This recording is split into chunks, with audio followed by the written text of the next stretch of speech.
we'll play.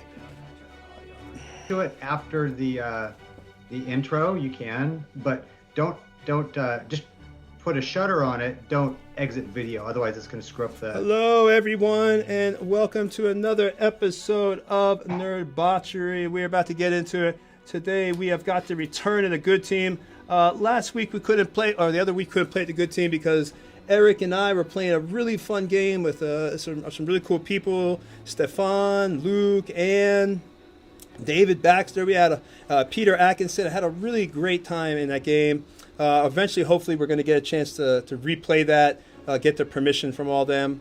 So yeah, that was really awesome. But now we are back with the good team, and as you know, we're going to let someone else do a recap tonight. We're actually going to do an in-game recap, which will be cool. But I'll give a quick recap that they are now in the forest. They had teleported there, and now there are some quaggoths they had run down and some hellhounds, and now they have to fight. We do have a new player tonight, which I'll be introducing actually in the game as the battle begins. I'll do that in a few moments. But I want to take some time, obviously, to thank our subscribers and our viewers across all our channels, Facebook, YouTube, and Twitch. Thank you so much for your support. And, of course, we want to thank Todd over at D&D Creative Table Designs. Thank you so much, Todd, for your support. It's a really great channel. If you've never checked them out, I highly suggest you do if you have any type of interest in tabletop RPGs or anything like that. It's not just a site for terrain, but it has a lot of great terrain, people create stuff, but it's a community of people that will help you learn about Dungeons and Dragons, basically supplements, things like that will really go ahead and just make your Dungeons and Dragons in game better. Also want to thank D&D Creative Table Designs. Thank Reaper. Thank Reaper Minis. That's another one of our great supporters as well. Thank them. They just sent us a boat that we're going to be using for our game that we're going to be having in January to support the Wounded Warrior Project. Also want to thank Chuck at Trollord Games, another great site if you're looking just to up your Dungeons & Dragons game with supplements, new spells, and things like that. And also thanks Stack Trackers. James Keeler, which owns Stat Trackers, used to be one of our players on the good team, and he is going to be giving us some for the giveaway that we'll be having in January as well. A lot of other giveaways that we're going to be having in January, a whole bunch of stuff when we have that charity game. All right, so again, I am Tony, and this is Nerd Botchery. We are at season 2. This is episode 10. We've been running now for almost 2 years. This has kind of become morphed. It originally started kind of like a narrative, but now it's fully morphed into a complete free-form sandbox where they can go anywhere in the world of Faerun that they want. Real quick, somebody needs to mute because I can hear you clicking. Somebody might want to mute their mic. Also, this is right now we are at level 5. This is a 5th edition game. Thank you very much. You just muted. You could check our schedule to see anything else that we're doing. We also got our other stuff from Reaper for our painter. So now we're going to be starting our painting show, which I'm really, really excited about because that's going to be geared towards some of our West Coast people. It's going to be a little bit later, so you'll be able to hang out with us and watch us paint some really amazing Reaper stuff. And also, this whole map is made out of Dwarven Forge. I am going to let my players introduce themselves, and we'll just go in the role of initiative of who gets to introduce themselves first. So it actually starts out with Paul tonight. Hello, hey, Mako Lighter, Gentleman Adventurer, Bard, Halfling, and... Right. Bard Extraordinaire. All right, and then we've got Chris. Duncan, you might be muted. There you go. Good. Hi there. I'm playing Sir Duncan Scoop, the human warrior and general meat shield for the team. Although, we have company in that regard tonight. All right. And next, we have a new player tonight coming to us all the way from Australia. So God knows what time it is there right now, but he has come to play with us. He dressed up in a really cool costume. He put his axe together himself and added LED lights. So that is really, really, really awesome. So we are really happy to have Jack, and we'll let him introduce himself. G'day everyone from Australia. I'm Jack. I am playing Sephrith Bloodtongue. He's a barbarian, and he's got some quirky traits, and he is something of a half-orc, mutation of something like that. So yeah, I'm really excited and looking forward to having some fun. All right. And next is our good guy that we've had for a while, Eric. I'm Bale Blueblood, Tiefling Warlock. I have Pact of the Blade. More specifically, it's a whip called Torment. But I'm trying to make up for my evil ways, and I'm also now a Paladin of Ilmater. All right. Then next is one of our favorite people. I also play with her on Mondays. We're going to be starting our Monday games again soon. Exile. You muted too. Can you guys hear? Muted. I'm muted. Oh, you're muted. It's okay, Exile. There you go. My bad. I'm playing Lucathero, a human barbarian who has a few secrets he's trying to keep. Ooh, drama. And next is Space, last but not least. Hey guys, it's Space. I'm playing Sparrow, the Erganesi swashbuckler rogue fighter. And yeah, I guess let's get into it, Tony. All right. I almost killed Space, paralyzed her in there when she's on the evil game, and I paralyzed her. So that was interesting. No, I think you just like killing weak people. I think that's what you do. Hey, when you're going against the intelligent enemies, you know they're gonna go after those spells. You know, those spellcasters. That's what they do. All right. They were spiders. Oh Yeah, well, you not know. just any spiders too. They were face spiders. They were, so. but wolf spiders have a certain measure of intelligence if you read their stats. All right. Those ones that actually gone to college. Yes. They wear little glasses and they have like a monocle. They have a little monocle and they sit around reading the Wall Street Journal. So we are in the woods here, and the Quaggoths had appeared, or you know, you had run, you did that chase where you had to catch up with them, and you finally did, and some of them made it away, but these did not, and you've caught up with them. And let me sit down. I'll actually describe it here. The weather today, also, let me give you all the weather for your adventure. It is, all right, it is overcast, moderate with a temperature of 54 degrees Fahrenheit, 37 degrees of the low. For our Australian friends, your high is 12 degrees Celsius with a 2 degrees Celsius for the low. Wind speed is 10 miles per hour, gentle breeze, having little or no effect on the game. So your weather isn't going to have an effect on this fight or anything like that right now. So the Quaggoths are in front of you, and out of the distance behind the Quaggoths, before the battle even begins, coming through the forest, bursting out through the trees, is this huge half-orc dressed in with like a red kind of tunic around his belt, and he's got his axe in front of him. He's running out, and and he comes into the battle right from behind. And I'm gonna switch the camera over so you can get a good view of this guy coming out of the woods. You don't know where he came from or why, but man, he is here. And he is right there. And at this point, the battle is about to begin. And we are going to start. You'll have to figure out who he is. He might not be here to help. I don't know. We'll have to find out. But right now, the battle is going to start. And the first person to go is our Mako. Outstanding. All right, I'm going to go ahead and cast Calm Emotions on the Quaggoths. It's a 20-foot radius sphere, so I probably should be able to catch all of them. Okay. How many are there again? Is that just work on like humanoids or something? Humanoid. Okay. So the Hellhounds will be unaffected. Yeah, so let me make sure these Quaggoths are humanoid. I think they are, so you should be fine. Yep, medium humanoid. All right. Calm emotion. You said 20-foot spear? Correct. I think I got that in here. Actually, we can do it. I can do it with the pen.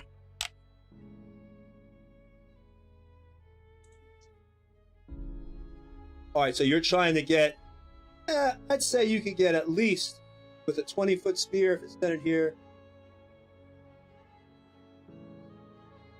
definitely you can get 3 of them. know that. 20 feet. 4. Well, you know what? I think you could actually get all 4 of those. Outstanding. Yeah, It's a looks to me. charisma saving throw. DC Okay. 14. Okay, DC 14 charisma saving. Let's see what happens. Oh, they are not very sexy. Yeah. Raise my hand to the air and be like, may the calmness of Timora descend upon you. And as they do that, you know, they're not very attractive. So let's see this charisma. Excellent. That's probably a fail for the first one, I imagine. Fail. Probably another fail. These guys got shit charisma. Yeah. Fail. And finally. Uh-oh. Yep. So that's 4 failures, a 10, a 5, a 10, and a 10. So, yeah, they just can't find it in them to have any sort of aggressive feelings towards us. All right, so you want them to be charmed or frightened? Let's see. It says if you fail, if they fail their saving throw, do you want them to be kind of friendly or you want them to run their asses away? Alternatively, you can make a target indifferent about creatures of your choice that it is hostile toward, i.e. us. Okay, so you kind of just make them... Ends- All right, so you make them just walk away? Pretty much. The indifference ends if the target is attacked or harmed by a spell, or if it witnesses any of its friends being harmed. So I'm going to yell to my allies, don't attack the Quagoths! All right, but be careful of the Hellhounds. All right, so as you're doing that too, you hear another come. There's a small like road or going through the woods. It's not a road, but there's a woods. And coming through the woods, crashing through the side, you see a horse-drawn carriage with a man screaming, "Help! Stop!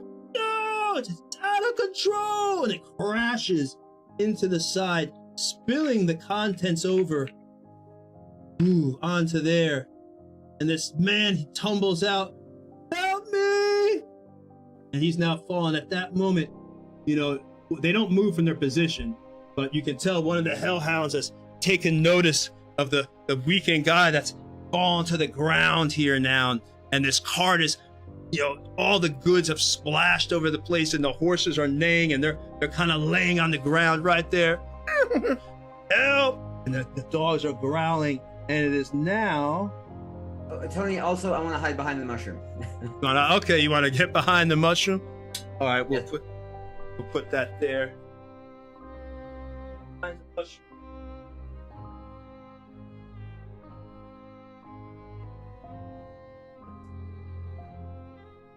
Go. All right, Nico, you are hidden behind the mushroom.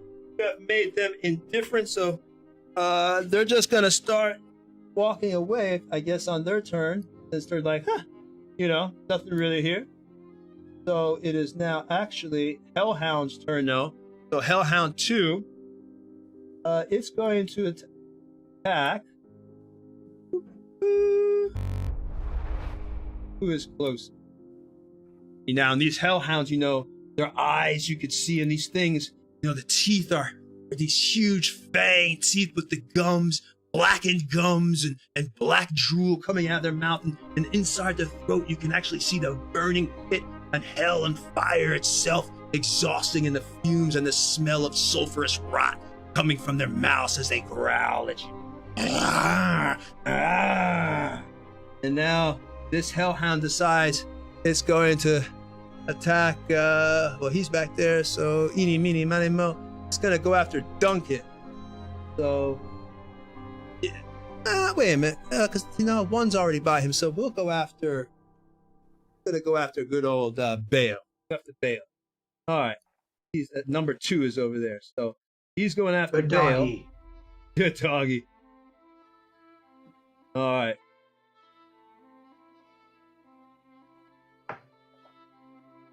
All right, so he's gonna get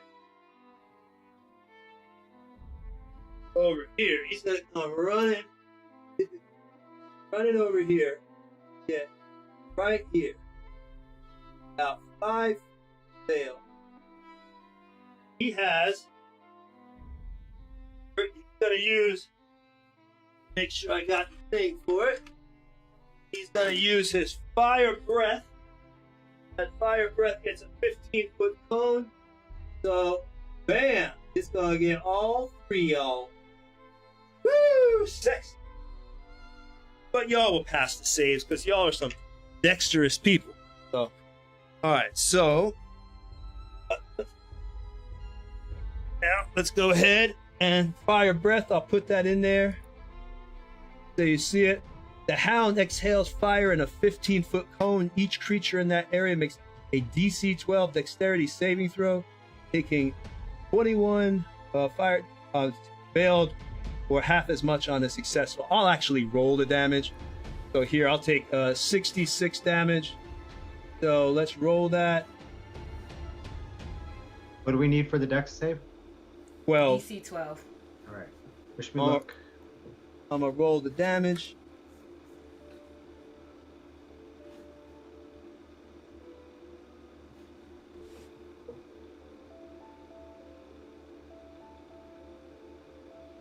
All right, so 22 if you fail. Did anybody fail? I got a 15, and then I'm gonna use my reaction to uncanny dodge. So Right. half that twice. So 20, 11. I don't know if you can half it twice. I've never Yeah. heard of that. I'm gonna be honest. I'm not saying you can. I've never heard of it. Uncanny dodge. So I succeeded, so that's half, and then uncanny dodge. Oh, This is okay. my reaction to I half didn't- my damage. Oh yeah. I guess that would work. Okay. Yeah. Okay. I don't know what I'm thinking. Something else. Fuck. So like 6 6. points? Yeah, 6. And Cutter, you passed, so you take 11. And then the last person that has to roll is Duncan. What am I saving versus? Sorry. 12. You gotta get a 12 or higher. On is it Dex? Dex. Yes, Yeah. Dex save.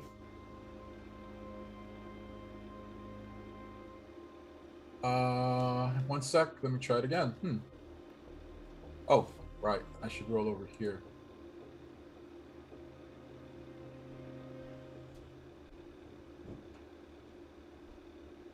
Do I click on the actual Dex stat? Or... Yeah, just click on Dexterity. Okay. And I'm trying to get it in there, Paul, but Zoom is being wonky. But yeah, click on Dex. It's not happening. I don't understand why it's not sharing. That's weird. Well, here, hang on. My Make Dex. sure that. Yeah, go ahead. My Dex is 15, so that's a +2. Yeah, so just roll a d20. 15's plus 1. Or yeah, Oh, add plus 2. one. My bad. I'm sorry. Oh shoot! Sorry.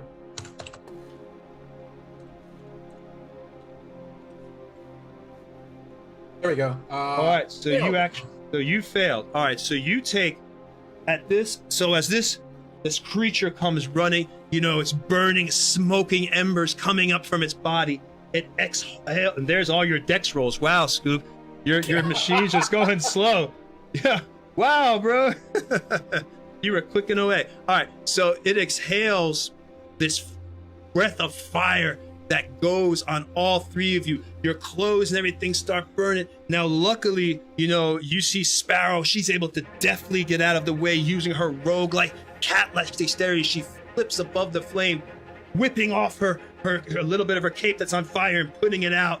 Then you see, Bale is able to turn his tiefling body to it. He's kind of used to fire a little bit, so it doesn't seem to hurt him as much. He just is able to get out of the way. But unfortunately, you, Duncan, you are not able to get out of the way, and you take the full brunt watching this yellow and red flame wash over your body. You feel it burning your eyes themselves as you literally feel like you're inhaling flame and swallowing it into your body. The first breath burns your lungs, burning the cilia inside your lungs as you begin to cough up mucus and phlegm from the burning inside the lungs itself and the burning on your skin, and you take 22 points of damage as you become charred and pieces of your flesh are crisping off, flaking off onto the ground. Some snow. So, quick roll clarification. I'm going to lean on Exile here. So I made my saving throw, which is half damage, and I also have hellish resistance because I'm tiefling. Does that mean to take half then half, right? Yeah, One saving throw. Yeah, then you'd one's resist the resistance. fire damage. Yep. Yeah, Cool. that's fine with me. Go ahead and do it. So you take 6 points of damage. So 9 points is absorbed on Mako's spell. So 9, and it was 22. 10, so I take 13 points of damage. All right, so Duncan's got 13 points of damage. And now, 39. yeah, you're still up and you're fine. So now it is Duncan's turn. And this old man, you see him screaming over there, help me! Ah! He's cowering and quivering, behind the barrels that have fallen off his cart. The horses are, still shackled to the thing, so they can't get away, but the cart is turned over, so there's nowhere they can run, as even these quaggoths are beginning to look over at him, because the spell affected your party for Mako, correct me if I'm wrong, but it doesn't affect how the quaggoth feel about this guy. They might want to, maybe they're hungry, I don't know. So it is now Duncan's turn. Okay, well, first thing first.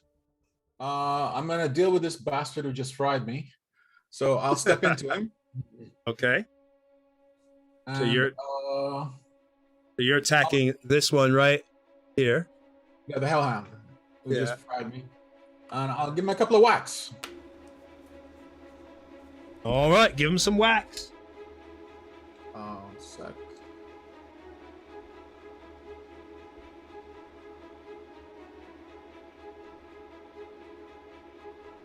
That's a 20. Well, that definitely hits. And then Nice. second attack. That's a 14. That does not hit. Your second hit does not hit. I will use my action surge. Okay. And I'll give him another couple of whacks. Give him another whack. That's almost a crit. That hits. And another. Please, sir, may I have another? Man, you're dishing it out. And is second wind a free action, or It's a Hold bonus on. action. I will, for my bonus action, I will use second wind. Oh. 10 plus my fighter level.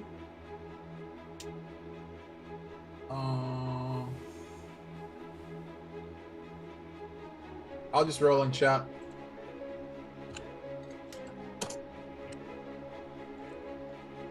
And I'm 7th level.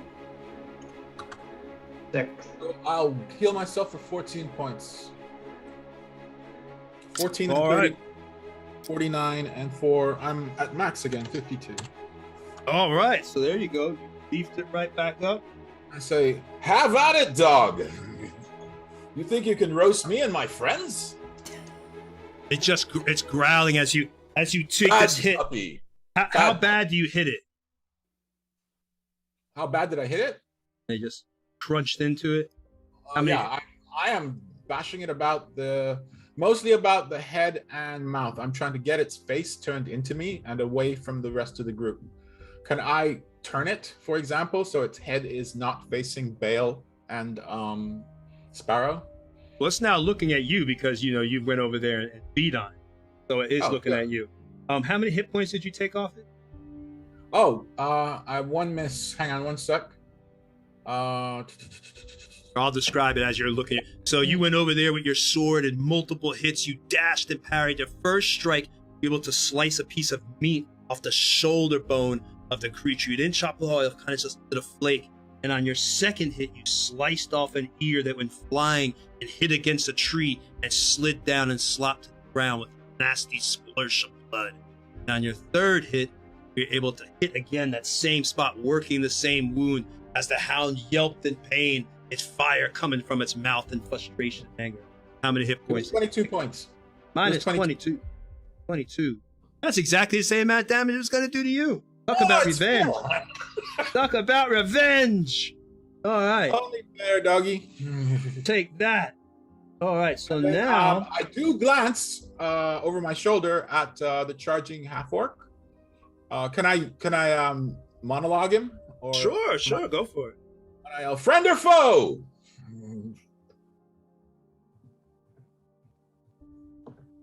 That's a bloody good question, mate. Are you friend or foe? Well, I asked you first. If we Are have a these your friends? preference, Are these scumbags your friends? And I'm If by pointing to the scumbags you creature. mean these things or these bastard wolves? Yeah, No, those. Hellhounds. No, Those they're ones, not. mate. Well, then for the time being, I guess we're friends. Excellent. Well met. Let's have some fun then, buddy. Well, it's your turn, by the way, Sethreth. So you could be Excellent. saying this, I guess, as you're running in. Yeah. You're having Do a. you want me to give a little bit of a visual of what my character looks like? Sure. Tell us more as you're going in. Okay, so you'd all would have seen him run through out of the trees, and you'd all be quite shocked because he's not something that you've seen before. He's at least 7.5 feet tall, built like a brick shithouse, as we would say here in Australia. Just rippling with muscles, but his skin is jet black. Jet black. His eyes are bright red, and as he screams, you can see he's got this almost demon-like red tongue coming out of his mouth as he's screaming. You kind of look and you go, he's got some features like an orc. He has some large tusks, but they're quite small in comparative to normal orcs or half orcs. So to you, he probably looks more like a demon himself. So anyway, and he's carrying a massive, well, to him it's a battle axe, but to an average man it might be close in between that and a great axe. There you go. So that's a bit of a visual of my character. And yeah, you'll basically line up. How many of these creatures do we have here? We got just the Hellhound and 4 of the others. You got the 4 Quaggoths, which Yep. they identified actually the last time, and you got 2 Hellhounds. 2 Hellhounds. But the Quaggoths right now are under the effects of calm emotion from Mako, so they are kind of just looking now at this guy on the ground. You see their heads turning that way, looking towards the goods and looking towards this guy, one of the people that he's screaming for help. He's kind of hurt. You can tell as he fell on the ground and his cart was overturned as he was crashing through the woods. So Help at this me, stage, please! at this stage, I wouldn't really see the Quaggoths as a threat. It'd be more the Hellhounds. Oh yeah, the Hellhounds definitely are not under calm emotion.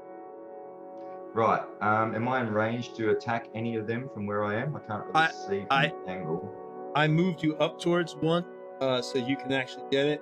Once the camera, I switch the angle, it should go in just. Thank you. There we go. Which it's hitting the wrong button. There we go. Stationary cam, and this will kind of give you a more first-person view. So you are right behind a Hellhound now. It's great. It turns towards you. It's growling and snarling. Again, you see the red flame down its back, the fire inside. It's about the smoke coming up as it drips. This blackened, drool that seems to be made out of ash that's falling from its mouth. Yep. Well, I'm going to come up double-handed and reckless attack that Hellhound. All right. Go for it, buddy. So yeah, I'm going to sneak up on the sucker while it's not looking, double grip it, and just reckless attack on top. Smack it down on it. Smack it. Introduce it to the Widowmaker. Oh, you named it. I got a named axe on my barbarian. I call it Mercy. God have mercy. So double-handed, bam, submit roll. With that, so that'd be an advantage, correct? Submit. There's the roll. Surely that's a hit. Definitely hits. 13 damage so far. Yep. And another attack, correct? And that also is an advantage. Woo! Oof. Dang. Almost Like a that. crit, baby. So close to a crit. So it says that reckless attack should be just at advantage, as well as They get advantage on you. yeah, and then they get advantage on me. Correct. Yep. So you've done 22 points. Damn, number 22 is coming up. I playing a lot. 22. You want to describe your hit, your attack, or do you want me to do? So yeah, like I said, I just come up from the side and literally try and cut the creature in half. And as I hit it, open up and scream to the sky. But I'm not raging. All right, so you hit it. Axe comes down, and you put a big chunk shoulder blade, and you pull your axe back out. You hear the grating of the bone pulling against your axe, of the muscle and the tissue and the sinew. All right. Next, it is Bale's turn. Am I adjacent to that hellhound that breathed fire, or am I about 5 feet away? You're about 5 feet away. Am I within 30 feet of the stagecoach, the wagon driver?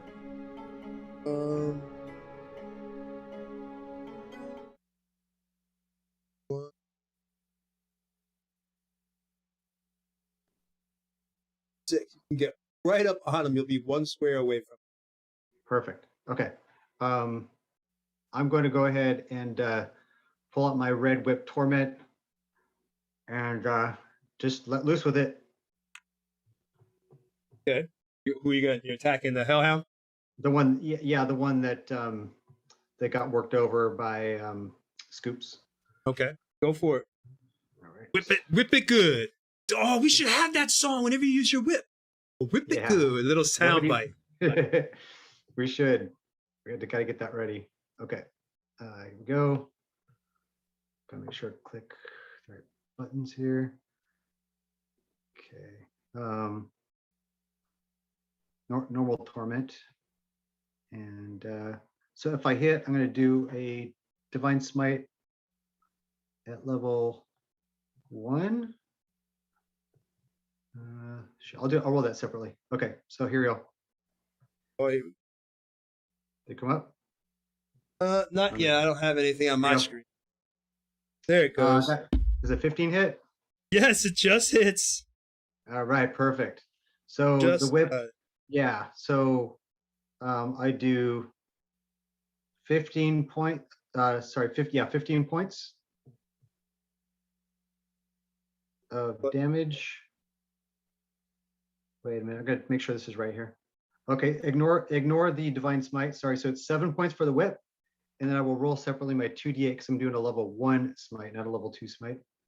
Okay, so here we go. So it's 7 points plus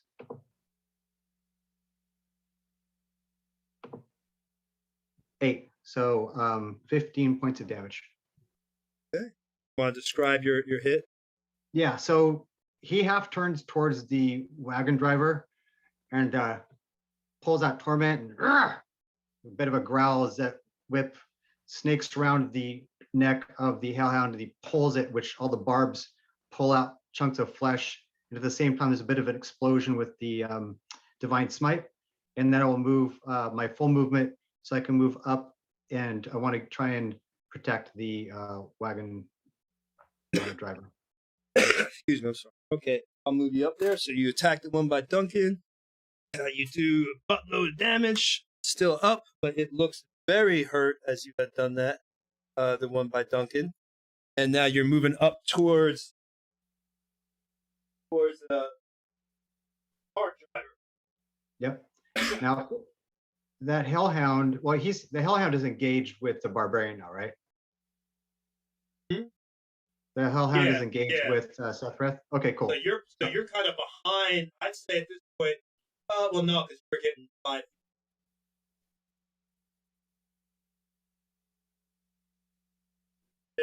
The only one that one is your new unknown friend. as I get closer to Sethreth, You don't know his name yet. no, I'm telling you. As I get closer to him, I say, so don't put me adjacent to the Hellhound. I didn't. I moved you past it. You're Oh, there you go. getting- Cool. That's the delay. Thank you. All right. So I say, you don't look like much of a good guy, but then again, and I refer to myself. You look like a berry, mate. Very delicious. That's Now, what she said. not that kind of street. All right. So now you've hit that. You're near the driver, protecting him. And it's now the Quagoth's turn. Quagoth number 3. It begins to come over, looking, since it's not messing with y'all, but it did see one of its allies get attacked. So with that, Mako, does your spell, does seeing its allies break the... Specifically says friend. It has to be a friend of his. I don't know. I guess, could they be friends with Hellhounds? I would say... What even does friend mean to a Quagoth? I would say that we're gonna move over towards the guy then. No. Okay, so 1, 2, 3, 4.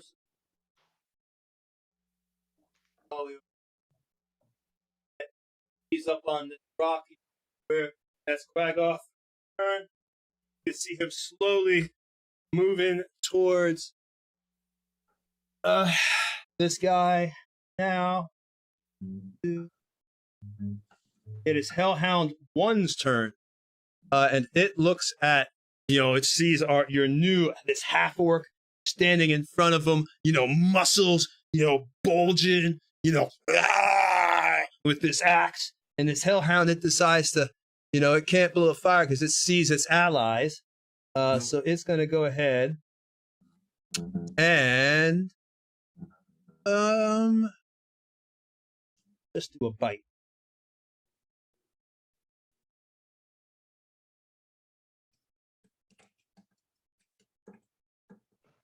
Oh, but wait a minute, I get advantage because I have pack tactics. The Hound's Well, you advantage. get advantage on me. Oh, I get advantage anyway because you use reckless. So either which way, yeah. So either which way, it would have been an advantage. All right. Oh, what a shitty roll. I'm pretty sure that doesn't hit. 13. Nah, man. Nah, man. Nah. Nah. Try again, pup. Try again. So this Hellhound, you have your axe, and you see the creature goes to open its mouth to go bite you. The hackles go up on its back, and it goes to jump right at your throat, and you put your axe up right in front, and it bites your axe instead. And you can hear it growl, and it's pulling, and you're using your muscle, holding it, and you push it back to the ground and knee it in its chest. And then standing right back in front of you, ready to attack again, but it is missed with its attack trying to get you. And now it is Quagoth's 4 turn, and it's going to move towards the guy.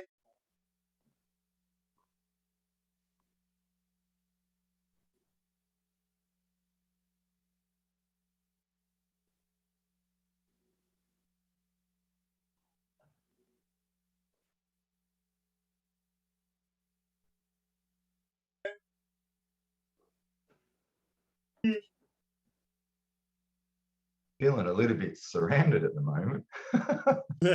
You're lucky the Quagoth's on attacking. Technically, somehow I feel like I'm getting played on this whole allies aren't friends thing, but it's all right. So next is Luca's turn. Luca Thero. I don't see my miniature. Where am I? Luca wasn't there last session, so you might not have placed him there. That's a good way to not get attacked, by the way, Luca. Luca's vanished. Yeah, I learned the invisibility spell while I was away. Or maybe Luca was in the cart.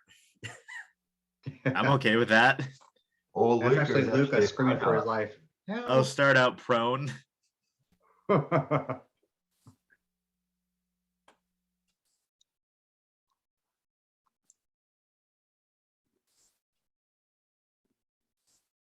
Pause for a moment. There we go. I put Luca by the fire. Yeah. So we'll put Luca right there. There's the. All right, Luca.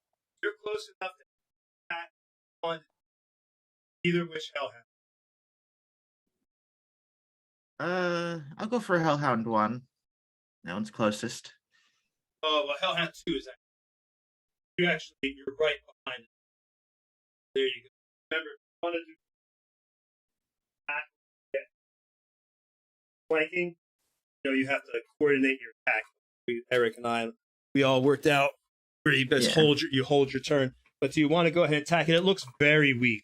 I mean, it's looking rough. Blood, you could call it blood is coming out of it from the wounds that have been inflicted on it. Got a little limp. It's holding up its foot. Paw. Actually, kind of looking cute now. Sad.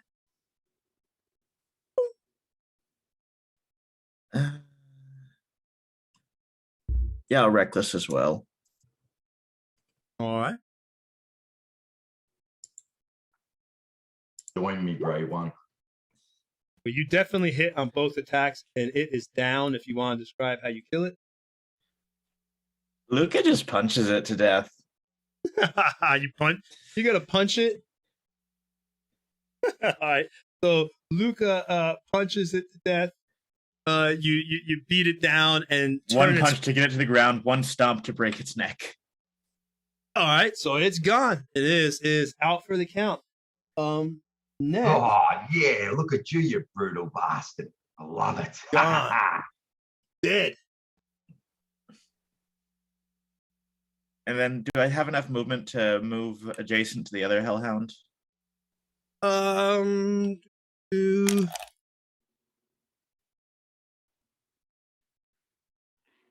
Yes, you do. All right, then I'd like to move over there. Oh, that was the wrong person. That moves. Wrong blue character. Wrong blue character. All right. So now it is Sparrow's turn. Unless there's something else you wanted to do. Nope. And this guy now, he's jumped, he's sitting up, by his goods. Oh, thank you. Thank you for helping me, please. Don't let them get me. He's kind of like moved himself up in between that tree stump, and he's got his little hand crossbow, and he's holding it up like, you can tell he barely knows how to use this thing. His hand is shaking. Ah! Ah! All right, Sparrow, what do you want to do?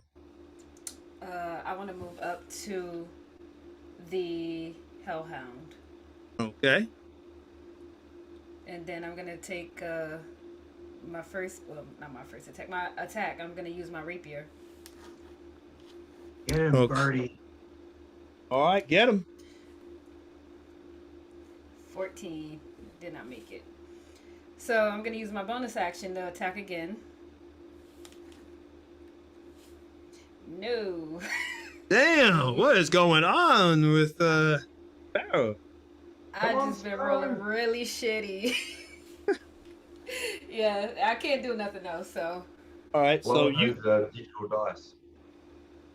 I What'd think you it's the fact, you know what it is? I walked up and I'm like looking at this guy and I'm just like, what the fuck is this? Who the fuck is this guy? And it's like throwing me off. a huge half orc with a banner behind his back, and you're trying to use your rapier, like, hey, who are you? And you're just poking, and the dog's just jumping out of the way of your pokes as you're trying to poke it. Like totally distracted. All right. Well, that means then, is there anything else you wanted to do, Sparrow? There's nothing else I can do. All right. So now it is Quaggoth 1's turn, and Quaggoth 1 it makes its way over to the guy. Like, please, no.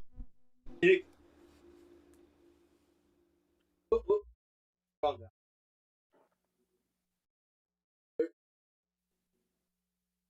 So as you're doing that, FYI, on Zoom for us, we can't see the map, so we're all relying on Twitch right now. Yeah, I know. Well, I'll tell you. All right, so this guy, he moves up. He has to go around. He can't make it to the guy just yet. He had to go around y'all because he couldn't get through. Over there now. He can't seem to. Oh, wait. One. Oh, yeah, he can make it. He can get right behind the guy, and he takes a swipe at him. But luckily, as he swipes at this guy, he's able to duck behind the rock, and the Quaggoth hits the branch, and you see like pieces splinter off into the distance. And now it's Quaggoth 2 turn. Did that Quaggoth have to run past me? Yes, it did. I'm gonna whip his ass. I'm gonna yell out, Bale, no! Ah! Hold He on. yells. Roll to see if you hear is Mako, because Mako's a certain distance away. Now, Mako's a little bit away. It's like 30, 40 feet. No, I do know because I heard him the first time. But Okay, I wanna awesome. protect Perfect. that guy. I want to protect that guy, so I'm attacking. Well, Mako's like, wait. Yeah, I would otherwise Mako. All right, so All I'll right. attack. Oh no. Jack, dude, you got your outfit. You made it all nice. Built the axe, and you die. Yep. I rolled a 12, so I He just missed. killed me, Oh wait, mate. actually, I don't know. What is the armor cost of a Quaggoth? Quaggoth is 13. Sorry, that's not Just miss. just unless somebody wants to give you inspiration or something, or no. Okay. I don't think he wants to. No. Mako's no. like, you. All right. So Quaggoth number 2, he's going to do the same thing and run by. You want to try to hit him? Actually, he's going to run by. I only get one reaction. Well, if that's the case, the person that would have a chance to hit this one be moving out of the threat range. Zephyr. Do you want to leave it, or do you want to try to attack? So at this stage, they're still not showing any aggression towards me or the main group, correct? Well, no, because Bale actually missed. So I guess technically the spell hasn't broke because Bale missed as this guy was running. Then I'm not engaging. If I'd already gone rage, it would have been a no-brainer. I would not be thinking straight. But since I haven't, he's thinking he's going to hold off. If you can take your attack of opportunity to try and say attach a manacle or something, as long as you don't harm them, that's the ideal thing. But technically a grapple wouldn't be harming. Okay, because I was just about to ask that. If grapple's not harming, then I would definitely grapple because I can use my weapon with one hand. It's just a very aggressive hug. Yeah, Very aggressive there you go. hug. Yeah, I'm a huggy kind of guy. Yeah, I'm just going to reach out and grab it by the wrist. Go for grapple. All right, grapple, but grapple technically, no, because grapple's not counted as an attack, is it? It's not an attack. The stipulation is it takes damage, I believe, right? All right, it says attack or takes damage. So as long as you're, wait a minute, you did I try attacked to. him already. Yeah, you attacked him, so it's broken anyway. So it's broken anyway. It's not. So It's not? if you're attacked by a spell, or the difference ends if the target is attacked or harmed by a spell, or if it witnesses any of its friends being harmed. So as long as we don't harm them, we can tie them up all day long. All right, so just don't go ahead and hug. Go ahead and hug then. Go ahead and hug. Now, where do we work out the grapple on here? Make a strength. A strength athletics check. Oh, athletics check. Okay. And then you have. Well, you're not raged yet. If you rage, then you'll have advantage. But you can't rage yet because it's not your turn. No, I'm not going to rage. All right, so you're gonna try to grapple. 19. All right, and let me do a strength. I'll fail that. You're a barbarian. Yeah. Yep, I failed. All right, so this Quaggoth goes to go by you, but instead you reach out and you're like, listen, I need some love. And I'm you're in that, here. you're in All that, you need is love. you're in that holding this flag off, pretty tightly. Are you starting to discuss like where y'all want to go or hanging out? All right. So now it is. That was flag off too. So we go back to the top of the round. All right. So back to the top. It is Mako Lighter's turn. See, great things happen when you allow bardic nonsense to proceed. All right, I'm going to move to within 30 feet of the man. Okay. Should be able to get. Yeah, you can get within. Let's see. And I'm going to use, I guess, a performance check to try and throw some innuendo his way. Let's see. So that's a 17. And be like, you will burn to the ground, evildoer. Wink.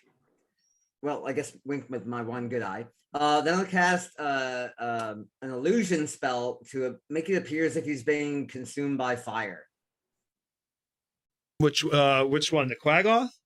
No, the man. Oh, so they don't touch him. Okay. Exactly. But the thing is, the performance check was to try and like hint him that he should probably act like he's actually on fire. Because then he might believe he's on fire. That would be a problem. Let's find out. All right. Because if he believes he's on fire, so let's play performance. Let's see if he picked up on your performance before you do your illusion. I'm going to just roll a wisdom, see if he picked up on that. Whatever. As long as he rolled, let's just say my guy was able to determine your performance. You can hear it. Oh no. Okay. Unfortunately, he's in the middle of screaming. There's a Quaggoth that just hit a tree around him. Dogs are barking, and your performance where you're like, don't worry, you're not on fire. It's all okay. Isn't being heard by him, sadly, at this moment. Can he get a save against the actual spell itself to see through the fire? Yeah, he could do that because he gets a spell on it. So go ahead if you want to try it. But it would be, well, you do what you want. Image,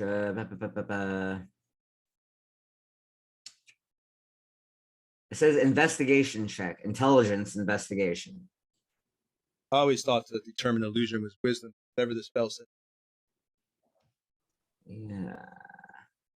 You're gonna cast a spell that might make him believe he's on fire and kill the poor cart driver. If only that's how it worked. But yeah. If you could give me an intelligence check, be a DC 14, and hopefully he can see through the fire.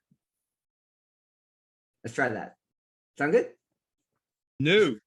Come on. All All right. So you have now. This guy now believes he's on fire. Oh no. Okay. Okay. Great. So he's. He starts screaming. So On a and positive note, he's going to sell it really well.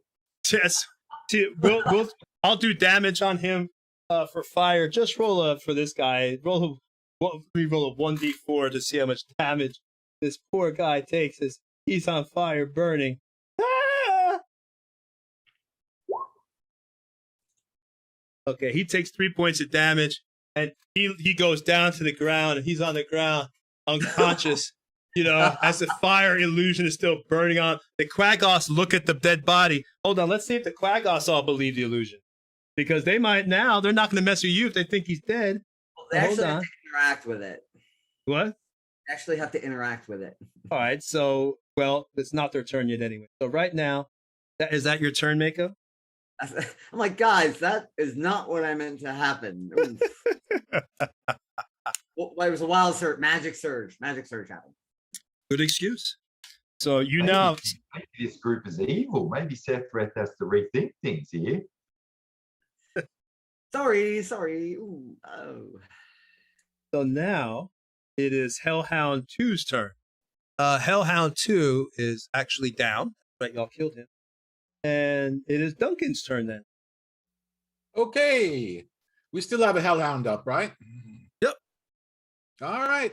Can I reach him? Yes, you can.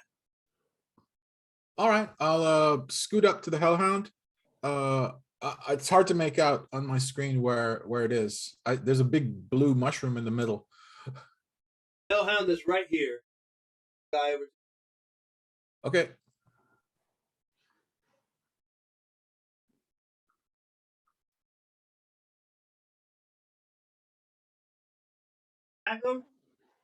Yes, and I'll tell you ahead of time.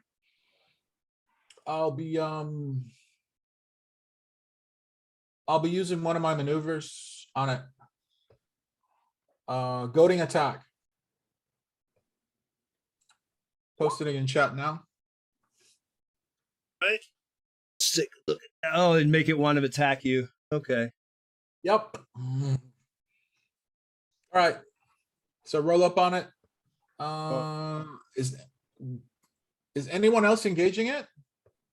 You've got your new half-orc friend that is right there with you, and then of course you've also got Sparrow behind it as well, trying to poke it. Do I have advantage, or would I have had to announce that? You have to wait, and you all do your attacks together. You know, like you hold your move, and that's how you get the I'll bugger that. I'm the just flanking. smacking it. All right, smack away. Bap. That 15. hits. That hits. Okay. The Hellhound just hits actually. Then that is also goading attack. So he has to make a wisdom saving throw. Let me expand. He's gonna fail. My wisdom isn't all that good. Oh no! Did he make it? I think he made it. All right, I will goad him again. Oh man! All right, gonna use all your die. I have 4. From the double deuce. Double deuce. That misses. Okay. So you don't get to goad him. All right. So you go over there and you want to describe your talking shit attack? Certainly. I say, bad dog, bad doggy, bad doggy. And I'll roll up on it and I'll try to smack it on its butt, hitting it on the point where the tail is attached to its ass. Because I know dogs really love that. And if that doesn't work, then on the rising cut, I'm aiming for the underside of where the tail is attached to its ass, so the tip of my sword flicks its anus. All right. That sounds painful. I'm not gonna lie. I'm goading it. I'm trying to get its attention. Yeah, that probably Sounds like worked. you're trying to knacker it. Well, I cannot ungender it. I can't tell the gender just yet, so I'll just aim for the ass. There you go. All right. Well, you did 4 points of damage to it. That 4. Not goaded though. Yeah, it was more about the goading than the damage. So Afterwards, I'll take actually, no, I won't. I'll save my free action and I will prepare to intercept if it tries to attack someone else. Oh. And that's it for me. That's next. It is Sethreth's turn. Right. Well, I'll maintain the grip on the Kroger and I will use my weapon hand to hit the Hellhound. Just a regular attack. Single-handed, because of course my other hand's been very busy at the moment. So there's my attack. Did that come through? No, I'll try again. Roll 20 sometimes. Roll 20 There it sometimes. goes. Oh, that's terrible. So first attack's only a 13. Ooh, yeah. No, That's gonna miss the Hellhound. All right, second attack.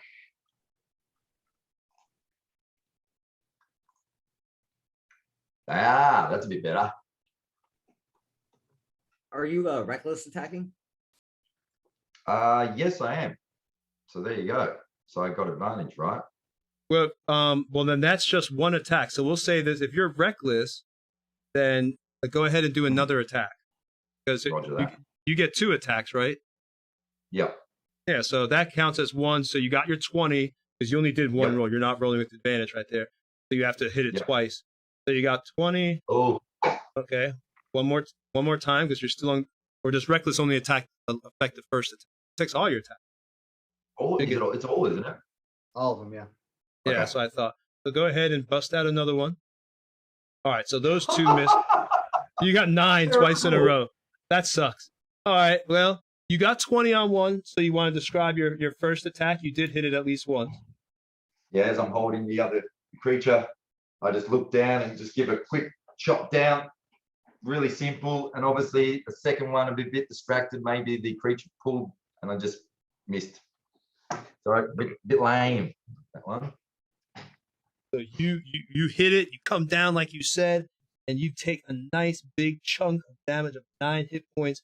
You're whacking it once more in the head with blood spurting out and pieces of fur going to the ground. And now it is Bale's turn. Unless there's something else you wanted to do, Seth. Is that it? That's all. Thank you. All right, bud. So now it is Bale's turn. So does this wagon master still look like he's on fire and unconscious? Oh, yeah. The illusion isn't over as far as I know. So he's just laying on the floor.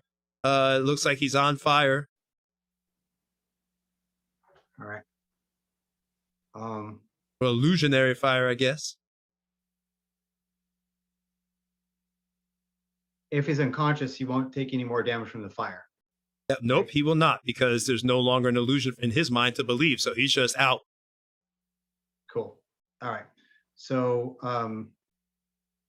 now it's time to start taking on these Quaggins then, because we're after them because they were going to go to their masters, and that's the whole reason we're chasing them. So We still have a Hellhound up, right? yeah, he's grappled though. That's fine. He'll be dead soon.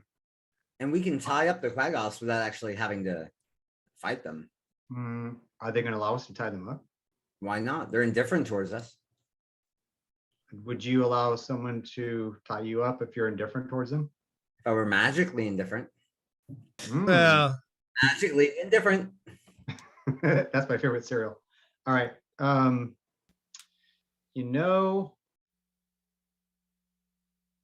That's fine. Shit.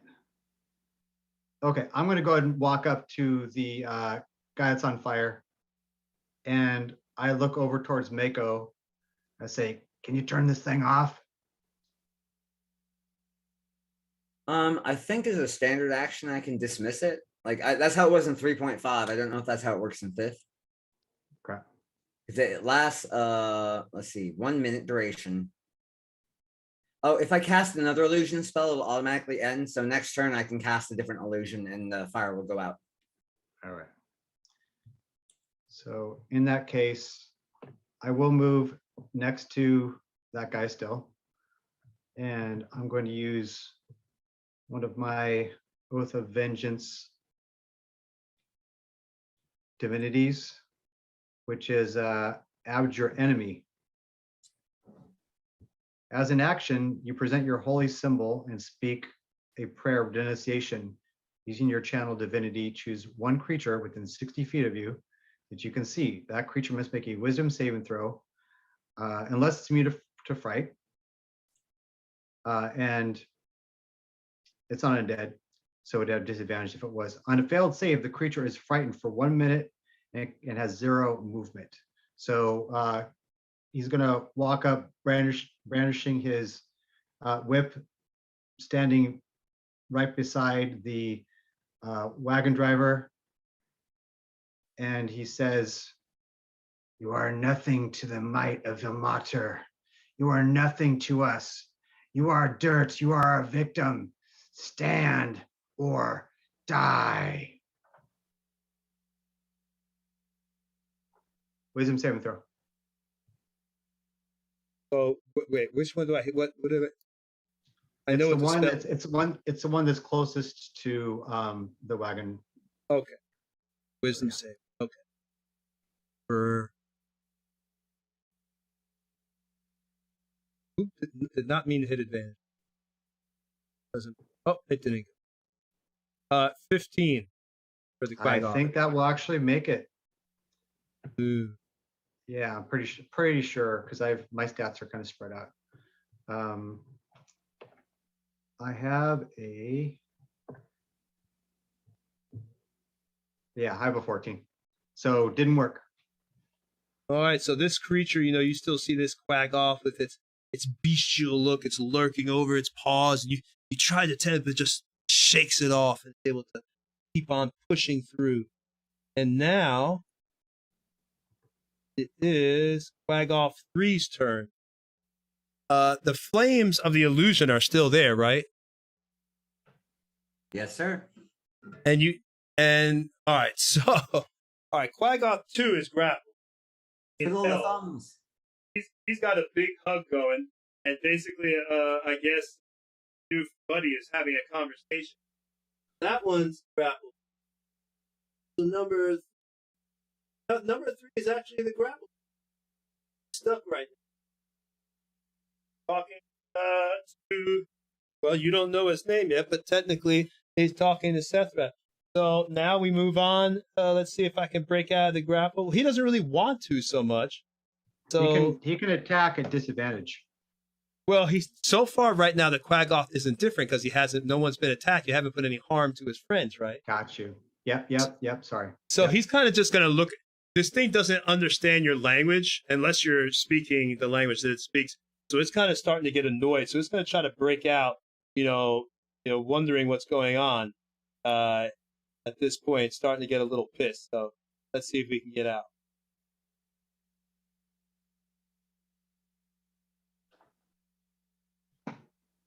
Yeah, it doesn't break out. So this thing is starting to wiggle and everything else, looking at its friend, looking very quizzically at you as to what you're doing as you're still trying to talk to it. And basically, it's like you're Charlie Brown in it. Wah, wah, wah, wah, wah, wah, wah, wah, wah, wah, wah.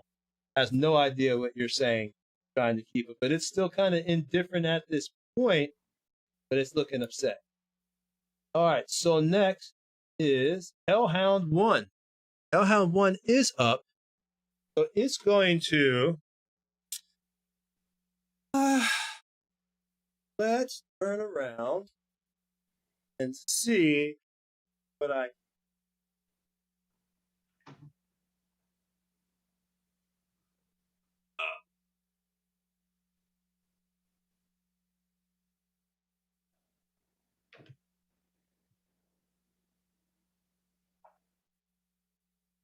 One.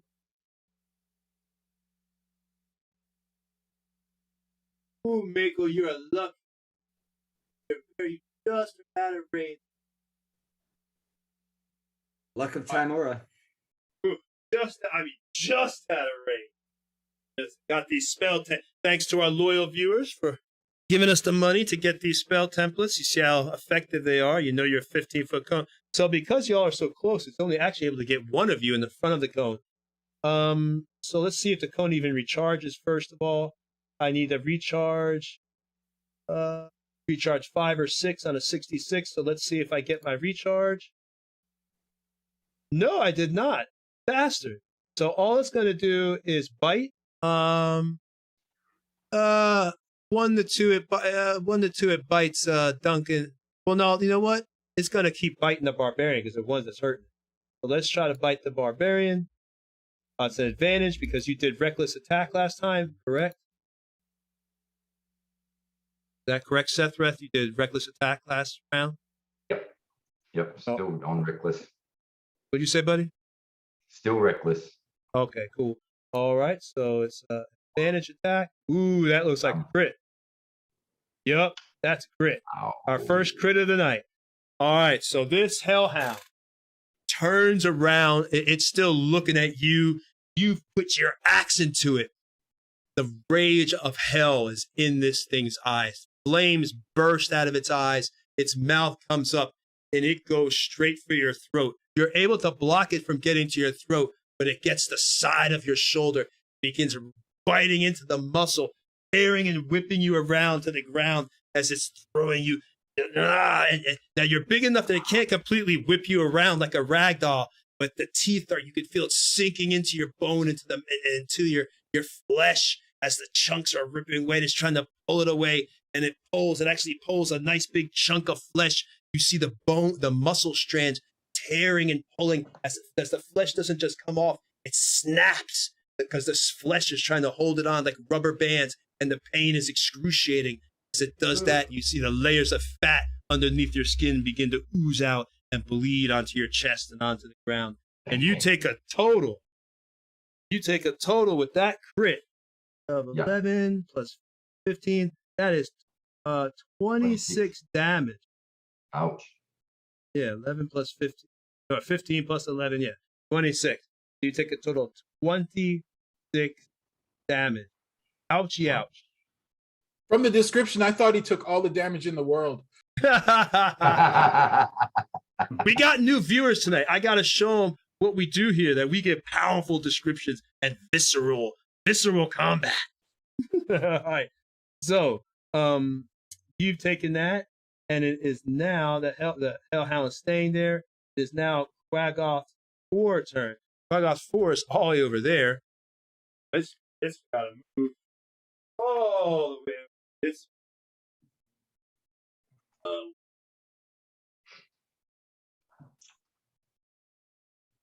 Flaming mutt.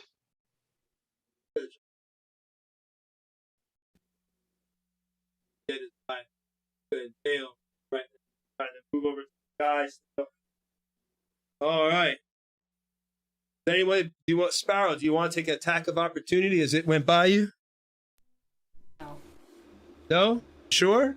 Okay. Yeah, I'm sure. You can if you want. I mean, no one's gonna stop. I'm okay. All right. So it's Luca's turn. Luca Thero. I'm sorry. One thing. Sorry, I hate to interrupt, but I did mention is our half orc friend within 5 feet of me? No, like he's 10 feet away. Okay, never mind. All right. I think there's a tree between you. Yeah, a little bit. There's but it's your turn now, I see Mr. it. Okay. Yeah, I'm gonna reckless attack that hellhound that we're trying to get down. Reckless. Get it.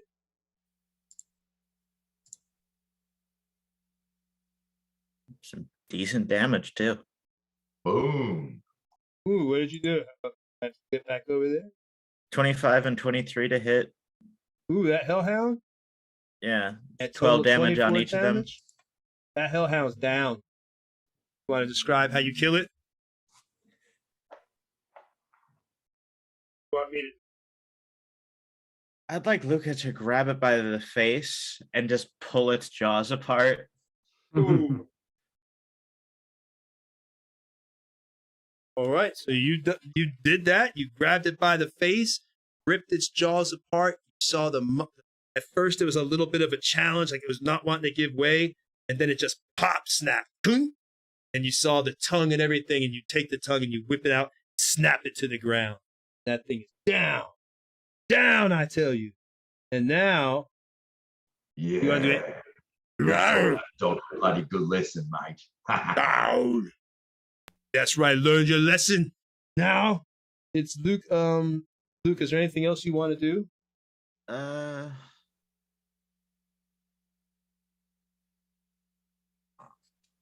Like the Quaggoths aren't hostile to us yet, are they? No, one's being held. They're just being indifferent. And I'm good. All right. Trying to do the critical hit sound. Got sound effects. So a little late on that. All right, so it is now Sparrow's turn. What would you like to do, Sparrow?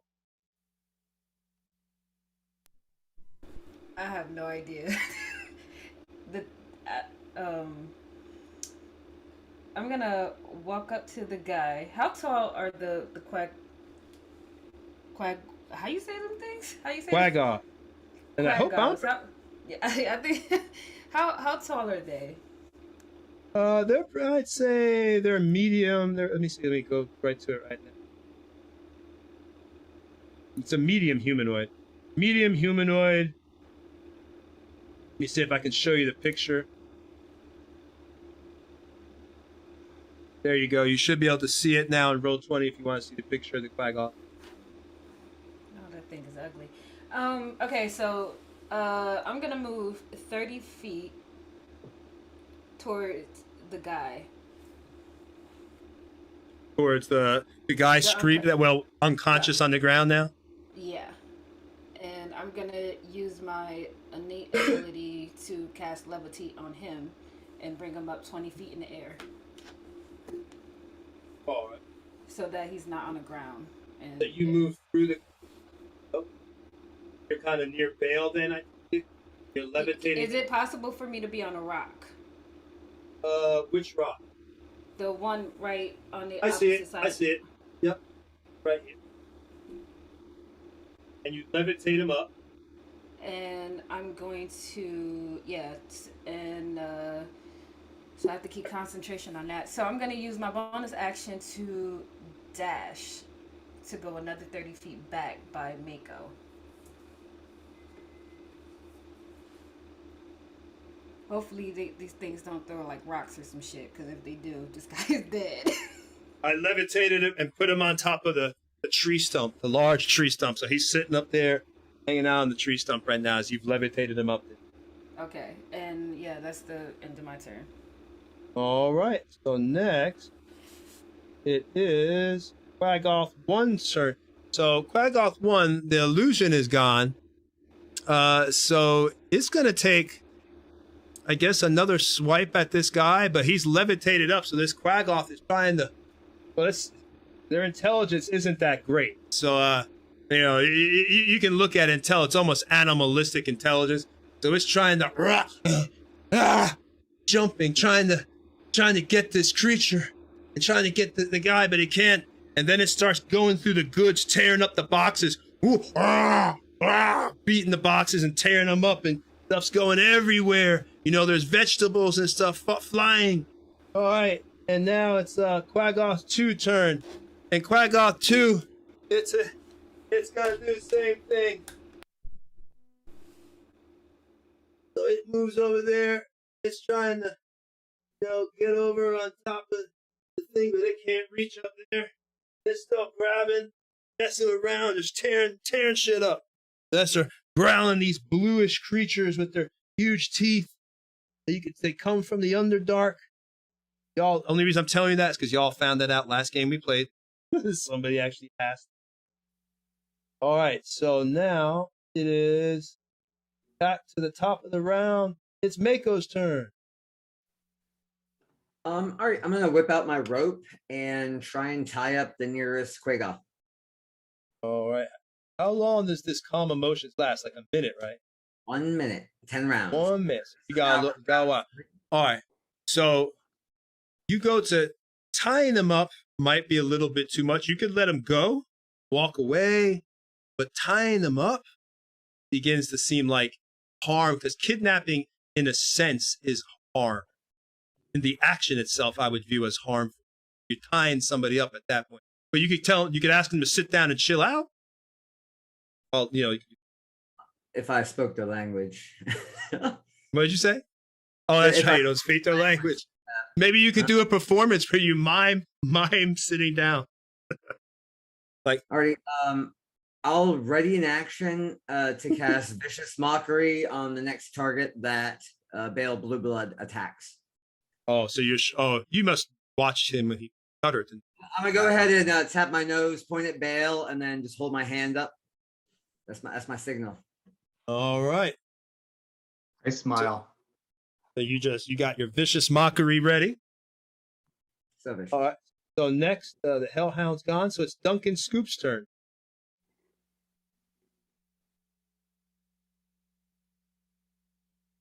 Muted. Hey, Chris. You're muted, bud. Yeah, I'll mute when I'm not talking. Both Hellhounds are down. Yep. Now wouldn't be a bad time to set up some flanks and stuff and ready to action We'll this for move back. to the levitating wagoner. All right, so you move towards the levitating wagoner. And I'm placing myself between him and the Quaggoths. Well, he's up in the air. He's safe right now because Sparrow safe? has Okay. levitated out of the reach. They're kind of like all around the Oh, tree. all right. I thought he was like 10 feet off the ground. The Quaggoths are pretty big. They might reach up and yank him or something. But fair enough. So I'll say that he just out of reach of them being able to grab you. They're medium humanoid. So it's kind of like a 10-foot, basket. I can't. Okay, I nod to Sparrow. And I said, well done. And I mentioned, I assume they don't speak our language, so I'm just going to say, we can't let any of them get away. And I'll get behind the closest one to me. That was actually fine. And I'm preparing for an advantage attack. All right, so holding back. Yeah, I'm holding back, waiting for someone else's initiative to come up, so I will attack at advantage. Got it. Seth Reth, you're hugging still. How's Love Fest 2021 coming over there, Seth? Loving it. Love a good hug.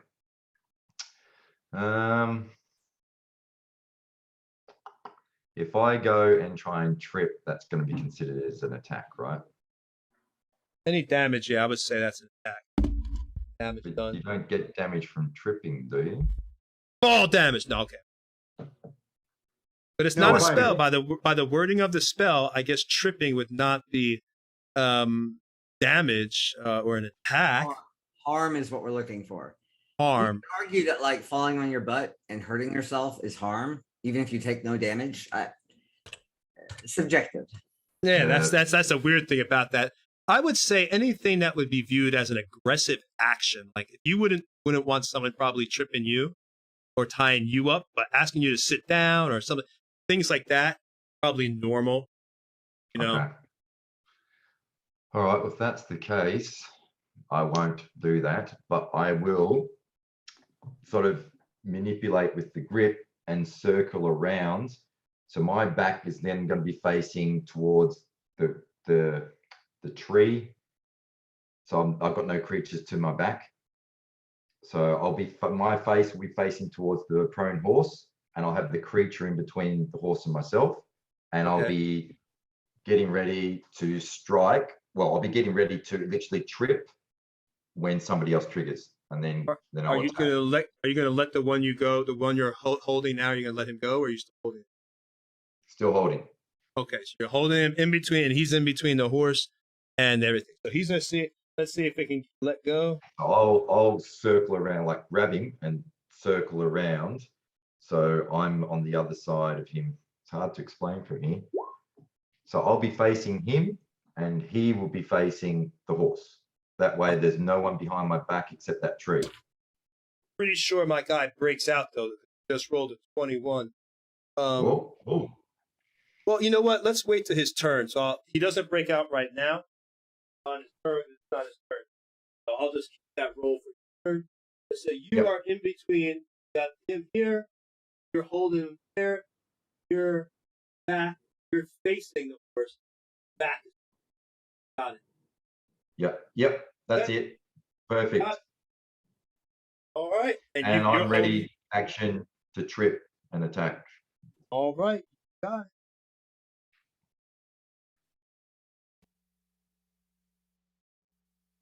It is. I just look around the group. So what do you lot want to do with them? We're going to kill them or let them go? I believe we are probably going to have to kill them. All right, you guys lead the way, and I'll finish it. Well, Matt. Thank you for your assistance. Somebody smack it. Everyone, just make sure you've accounted for every one of them.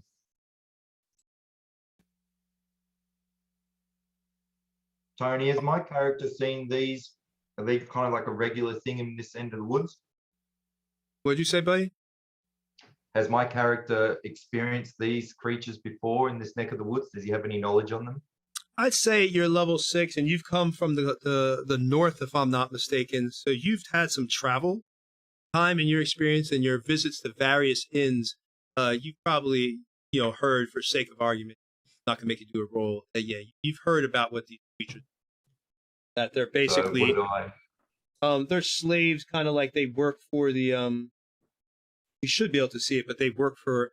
They tend to be slaves in the Underdark, working for mind flayers and things like that. But they're creatures of the Underdark. You know that.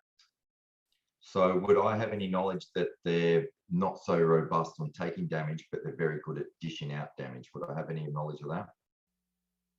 Yeah, I'd say you'd know that by the look and size of them and your combat ability, you'd know if they're strong and able-bodied creatures. Keep in mind, they don't take damage very well, but they give it out pretty hard. So you want to hit really hard and fast when we go. This group goes hard. All right. It's Bale's turn now. Oh my. Oh. Thanks for the tip. Oh So I my. turn towards whichever Quaggoth is near Scoops, because I know Scoops is kind of has his blade raised, ready to strike. Is there one that you had lined up? Yep. Yep, he's right behind you. So you can easily hit that. Okay, cool. So I'm going to go ahead and I'll use.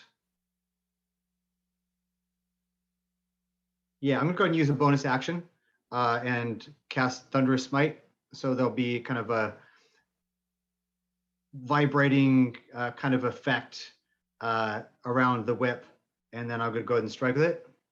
And then I guess my buddy Chris can roll at the same time. All right. Okay. Do it up, guys. The moment I see Bale move, I'll step in and give the Quaggoth 40 whacks. Back it.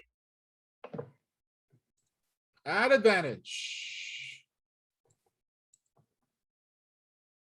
2023. That definitely hits. And again. God, I'm just stinking up the place with this damage, though. Good Lord. Oh, Oh, what? Oh, that. Oh, what a bad crit. I'm sorry. Wow. That's terrible. so I got a crit. 25 was a crit. Okay, so I got a crit, and if you remember, I did Thunderous Smite, so I get to roll 46 for that. Woo! Okay, good after all. So 13 Yeah, plus maybe. 10, 23 points of damage.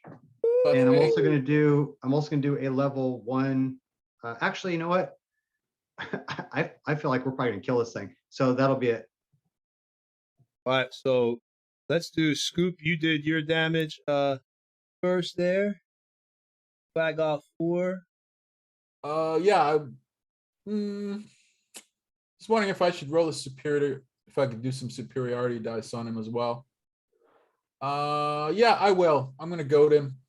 Okay. This So I'm down breaks, definitely breaks the spell that was on him, so they're going to be ready to fight now. Yeah. Was that damage? Well, I mean, if he dies, it could be said that he wasn't harmed. He didn't feel any pain.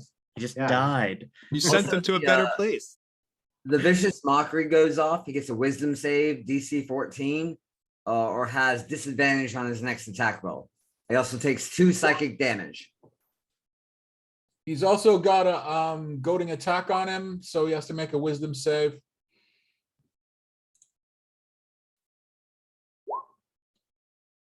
He failed. Goading. Oh, he made the goading. God damn. All All right. But right, he did fail buddy. the vicious mockery. Vicious So he's gonna mockery. have disadvantage on his next attack. And also, we're not done beating this guy up. So my Thunderous Smite also requires him to make a strength saving throw. Otherwise, he gets knocked 10 feet prone. I think you've fried him already. That fails. All right, so not just, and he's prone. All right, so you let me go over there and y'all add up that damage. I'm moving the character. Yeah. You push him back, Vale. That's 2 from the vicious mockery. Only 2. That's a total of 112 damage. Yeah. That would be crazy. So mine was I think 23. Hold on. We got Yeah, mine's 23.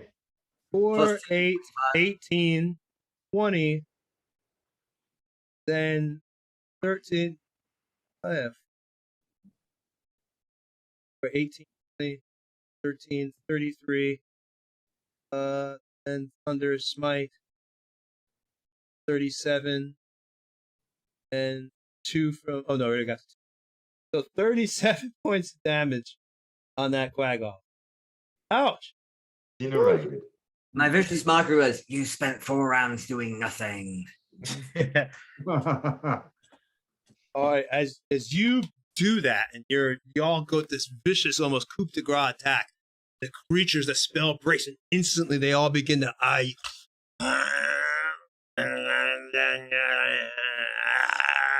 But the one got extremely hurt. They saw that their one creature, their ally, their friend, just got totally blasted. As all y'all did is huge chopping attack with a whip, swords, and even just out of cruelty, Mako talking shit while it's happening. Like, yeah, bitch, yeah, bitch. Oh, you got knocked the fuck out.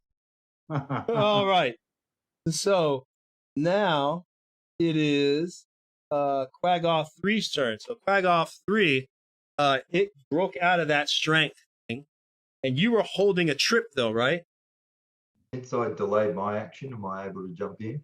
That's right. So your trip attack goes off. Go ahead and try to trip him. I think I have to roll a strength save to weight it or something. I'm assuming that'd be athletics again.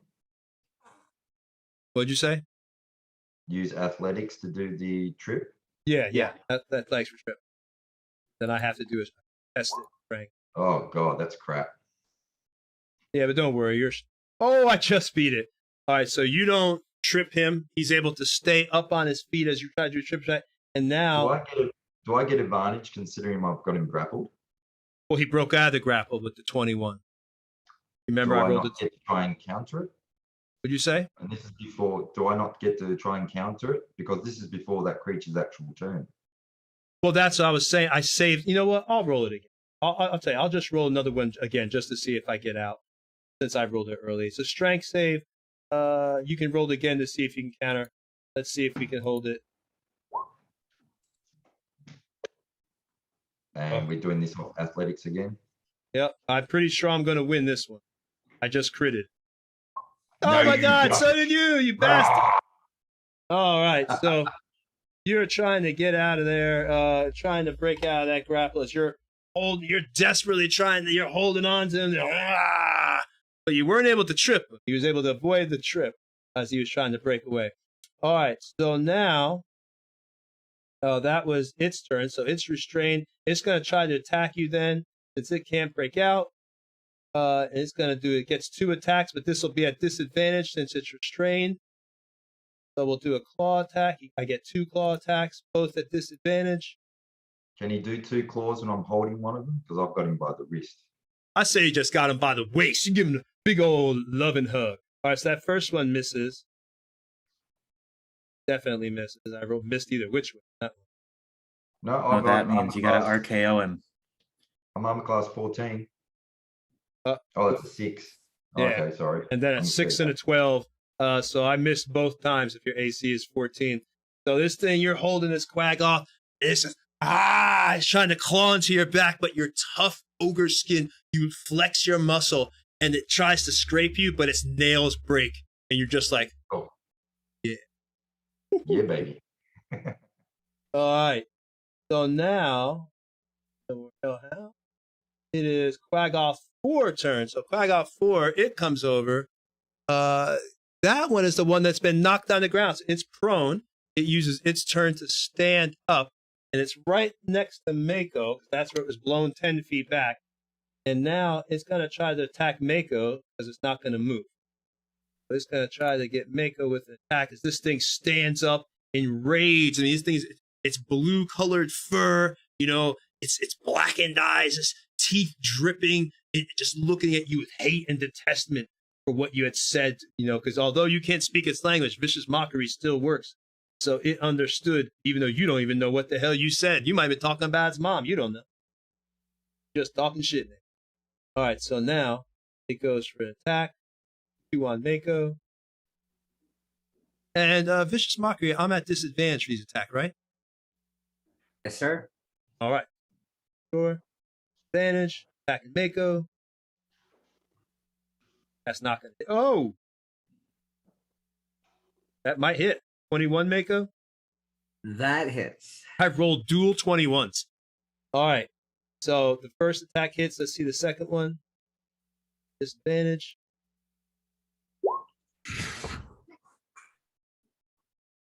14 Mako. 14 misses. Okay.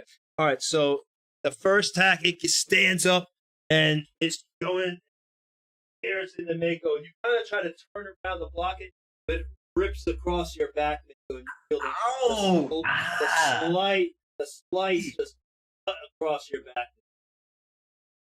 Oh wait, they're temporary hit points. Wahahaha. All right. Now. That could have hurt. People, get over here. It's trying to hurt me. Hold on. He is within 5 feet of me. What the Quagoth? No, Mako isn't. Yeah, Mako. The Quagoth is. All right. So now it is Luca Thero's turn. And actually, hold on a second. Wait, hold on 1 second. Because that was the one that was hurt. And you hurt it bad. So I'm going to roll dice to see if that thing just tries to run away. Morale failure. D6, 1 to 4, it's running because it's hurt so bad. Is this the one I knocked down? Yeah, that's the one you all effed up. So, all right. So he can only move half movement if he tries to run. All right, so it does. It tries to run. It's trying to get out of there. Anybody want to take attacks of opportunity? Is it trying to get away? Because it attacked Mako and now it's trying to jet. I would love to. Mako and Duncan. Yes. Mako and Duncan. If it comes anywhere my way, I'll definitely hit it. I whip out my rapier and try and twist and slash at him. I'm like, I'm not good at this, actually. Rapiers aren't hot tonight. Sparrow has been trying to do one. She it off either. All right. Duncan, do you want to do attack of opportunity? Yep. All right. Get him. 1 sec. Normal. It's not an advantage. Right. It's opportunity. Just normal roll. Yep, just a normal attack. Bam! That definitely hits. And it goes down. Quagoth 4 goes down with Duncan's attack. You want to describe how you attack it as it was cowardly fleeing the battlefield? As it rushes past Duncan's scoop, I drop to one knee and switch to a backhand grip and slash the sword across its kneecaps. But I get it a little bit too high and I cut it across its thigh and open an artery, a big one. And it just goes down. The other ones see its allies be attacked, and you can see there's a look of both fear and anger as they see its brethren go down. So I brandish my rapier. Yeah, that's basically what I was about to do. Good job, sir. All right. So now it is Luca went. No, I didn't. Well, no, I was about to say it was about to be because Quagar 4 ran away. As I said, now it's about to be Luca's. Luca goes. Can I run past Bale in between those two that are harassing the wagon driver? Can you run? Yeah, you can run past Bale and get to those that guy or the other guy. I'd like to get right in between them if I can. Or is there a rock in the way? No, you can get on that rock. There's enough room for. All right. All right, so you're in between two Quagoths now. And I'm going to recklessly attack the one on the ledge. All right. One with you right next to you. Yep. First one's a crit. Woo! Second one is a 19 to hit. Yep, that hits. All right. Nice. 13, so 23 points of damage done to Quaggoth 2. Yep. All right. Quaggoth 2. Ouchie. So you go up there and you're beating the hell out of it, I take it, right? Oh, yeah. Just All right. fists. All right, so you go there. You want to describe or you want me to do? You can go ahead. So you walk over there and you take your hands. You know, this thing doesn't even really see you coming. Do some kind of crazy move. You box its ears with your fist, just boom, and then you uppercut it twice. That's the boxing move, like where you boxed its head and almost crushed its skull. That was the crit. You actually see blood begin to come out of its ears a little, and it dazed, kind of just moves around like that for a second, like it's about to fall, but it regains itself, but you still see the blood and everything coming in. One of its eyes, you busted the blood vessel near its orbital bone. All right. Anything else you want to do, Luca, besides beating the shit out of something? Well, I haven't been hurt yet, so no. Yeah, y'all drink. So now it is Sparrow's turn. Okay, so the Quaggoth in front of the demon-looking guy, that one is restrained, right? Yeah, demon there, the demon-looking guy. Yeah, he is restrained still.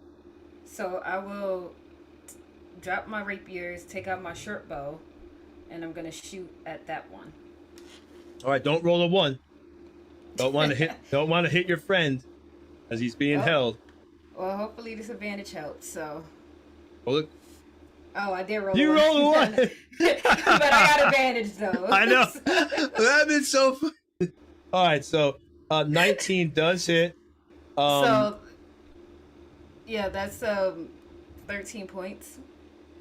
Want to describe your hit? I'm just like, fuck, I can't hit anything. And so with my rapier, so I'm gonna drop them. I'm gonna just scramble and take out my short bow, and I'm just like, fuck, I'm just all over the place now. So I'm gonna try to shoot, and hopefully I don't hit nobody, but the intended target. And after that, I'm gonna move around that big tree. And I'm gonna do bonus action hide. Which tree? There's a bunch of them. The big tree. Oh, I see. On a rock. I see. You want to move? Gotcha. And I'm gonna do a bonus action hide. All right, roll your stealth. 27. That's pretty good stealth. You feel quite stealthy. I could hit something. Where did Sparrow go? Even if I gave you a negative, that's still a great stealth roll. All right.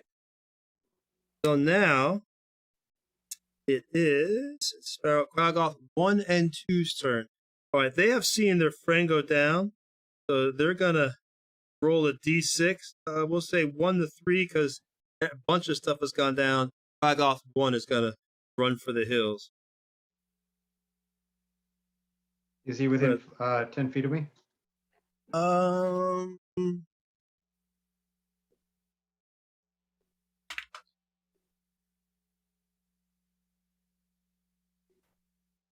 No, Quaggoth 1 is not within 10 feet. Quaggoth 2 is. Okay. All right, so Quaggoth 1 begins to run away, but Luca can get an attack of opportunity on Quaggoth 1. Like, Was just about to ask. yeah, you got one. You want to go for it? Let me double check the wording on reckless attack. I think it would still work with attack of opportunity.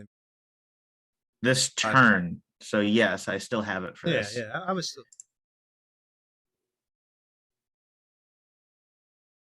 I think. Just don't hit. You don't hit. So you try to punch it, but it just kind of like arches its back, and your punches just hit the air as you're trying to. But nope, nothing happens. Quaggoth 1 running for the hills. It is out of there. All right. So now it is Quagoth 2's turn. It's going to roll the same thing. Let's see. It's morale failure. D6, 1 to 2 with jets. All right, it stays in the battle. It's enraged. It turns to Luca. It's going to multi-attack at advantage. Oh, duh. What am I doing? I hit the multi-attack. All right, here we go. Here's the roll. That misses. I know you're higher than 12 AC. Yep. Got tougher skin than that. Here's the second attack at advantage. Oop, I only hit it normal. Hold on, I got it again. No worries. And there we go. Here's the 20. That one I know has to hit, but only 4 damage. So the Quagoth, this time it swipes, even though it sees that some of its friends have gotten away. And apparently, maybe for whatever reason, it's staying around for the other Quagoth. Maybe that's like its husband or wife, and when they truly love each other or partner or whatever, and it's just not leaving. And it just attacks and swipes at the face of Luca. And you're able to put your hand up, Luca, but it doesn't matter. It gets your lower chin and slices into your lip. It actually goes across your lip. You can taste the disgusting fingers and nails as they kind of go into your mouth. It's disgusting. The dirt and the grime gritting onto your teeth as it goes out. Saltiness of its fingers. Luca's eating worse. That seems unhygienic. And now it is the top of the round again, and we are back to Mako. Wait, you skipped me. Did I skip Bill? Yeah. No, Um, Bill, you unless- used your attack. I thought you is this the used same your attack round? to do the coordinated attack.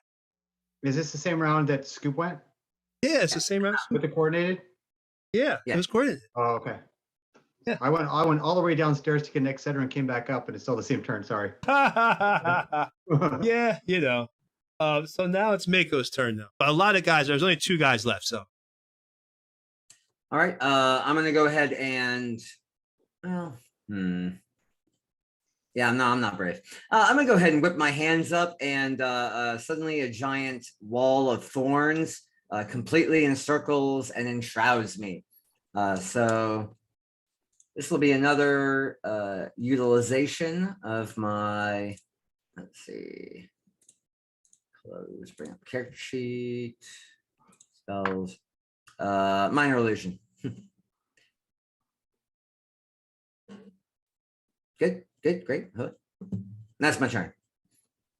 all right. So Mako, you're standing.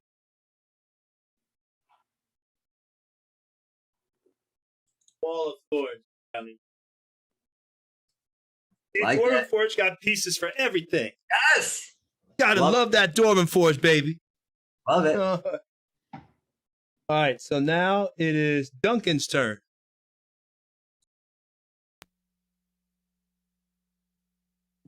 Okay, I will.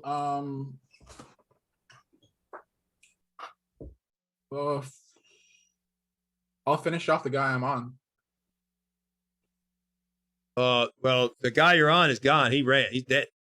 Oh, he's dead. Oh, sorry. Yes, there's a guy that's still being restrained by your the unknown friend here, and then you've got the one Quagoth that's on the rock, kind of fighting Luca, and it All looks right, angry. that's the one that hit Luca. All right, I'll move to that one. Okay. Actually, I'll move to the closer one. I'll move to the one that's closest. I think they're both the same distance from They're me. both about the same distance, to be honest. All right, I'll move to help Luca. Okay. If only because that one looked like it hit Luca. And I will flank it and wait for opportunity to take wait for Luca to go, and then I will do an attack at advantage. It was just All temp right. HP. All right. Now, Well, our half-orc gentleman doesn't appear to be scratched at all, and you took a bit of a scratch. So he appears to be a very caring type person, just hugging that Quagoth, talking, conversating. I mean, it seems to be a very, very nice guy. Whoever Yeah, he- they're both the same height, and it looks like a giant teddy bear, except it's vicious and ugly. But Yeah. otherwise, it's a wonderful tableau. It warms my heart to see the scene of the two of you making friends. Well, I'll be right there and help you kill him. But for right now, let's deal with this bastard. Come on, how about it, Luca? Punch it in the ding ding. Punch. Now it's when I used to play, my girlfriend used to play. She used to shoot everything in the ding ding. Oh no, that was like her go-to move. I shoot him in the. All right, so now it's Sethreth's turn.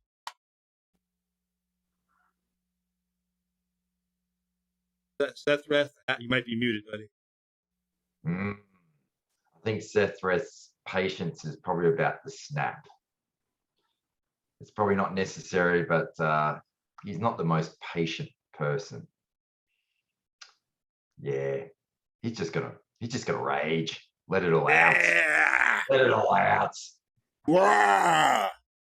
So yes, I am going to rage.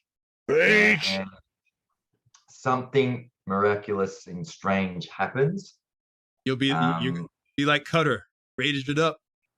Raging it up. Now, when my character rages, he taps into a wild surge. So, does I just do the roll? Or do you want to do the roll for me, Tony? No, you can do your own. You can control Okay. with a wild surge. Go ahead, whatever it is. Just you can roll it and just let us know what you roll. Okay. All right. So it's a D8. Yep. Here we go. 6. Ooh. Until your rage ends, you are surrounded by multicolored protective lights. You gain a +1 bonus to AC, and while within 10 feet of you, your allies gain the same bonus. Everyone gets +1 to Ooh. AC. If they're within 10 feet, is it with allies within 10 feet, you said? Yeah, sorry, as long as you're within 10 feet. Yeah. So right now, no one's within 10 feet of you. But when you move into a group, then yeah, awesome. Get that bonus. You want me to act it out? Yeah, sure. Go ahead.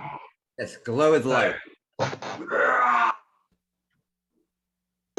All of a sudden, on his body, things that you thought were maybe tattoos or paint or maybe birthmarks are actually starting to change color. So that light blue that emanated around him, his scars or birthmarks start to glow bright red as he's raging. And I'm going to let go of my grip and just pommel this guy two-handed. All right. I love it. All sense is gone. He's just going for it. He's got it. It's like his primal. That's it. Animalistic rage. And I'm still also attacking. What was it? Wild attack, whatever it's called. Reckless. Yeah, reckless. So my first attack's an advantage. Hold up. They're all at advantage. You just have to choose to do it with your first attack. Oh, really? I thought it only does it for your first. All right, excellent. So 23, I'm assuming, hit. And doing you can give you rolls. Yep. All right. And second attack. You get 2 more points of damage because you're raged. So that's Yes. 15. That's right. Very good. Thank you, sir. And Eric doesn't forget a lot of stuff. that's why you keep him around, right? The only Yeah. reason. Yeah, that's it. That's it. Doesn't know. There we go. And surely 19. So that was total of 15, 30, 31. Yep. Yeah. 31. Woo! Nice. And you were hitting that one right in front of you. Holy crap, that's a massive hit. All right, so it hasn't gone down, but the hit is incredible. You literally are able to come across and slice his chest and cut into what would be the pectoral muscle. And you try to push down as you're in on it, looking it in the face, take it, and you're pushing it down, like carving like a piece of ham, trying to continue to push, and you get it all the way to its nipple, but then it's able to grab and push it off, and it begins to try to hold back its own piece of its flesh, and you can see the bone and the rib underneath this creature as blood begins to flow down and turn. I have no idea what red and blue make. Was that purple? Red and blue? Yep. All right, so it turns its hair purple. You see, it's going it's kind of a cool looking thing, actually. Purple hair. All right, so it's taking a buttload of damage, and now it is Bale's turn. Unless there's something else you wanted to do, Seth. No, all good. I've done what I've done. He doesn't talk too much when he's raging, so all good. All right, so now it is Bale's turn then. All right. So it sounds like both these quaggas are pretty much almost dead, right? Yeah, they're not looking good. All right. I want to make sure that I stay within 10 feet of the quagga that I'm next to right now. That way, if he tries to flee, I can get an opportunity attack. And then I'm going to turn and I'm going to do Eldritch Blast on the one that is fighting the barbarian. Do you need a clear path for Eldritch Blast? Sure, I have a clear path on him. I can see him right now. I can see. Yeah, I'm not going to count them. Yeah, go ahead. Yeah, the horse is on the ground, right? Yeah, well, they're going crazy and they're in panic mode. But don't worry about it. Go with the Eldritch. Okay, cool. All right, let's go ahead and do that.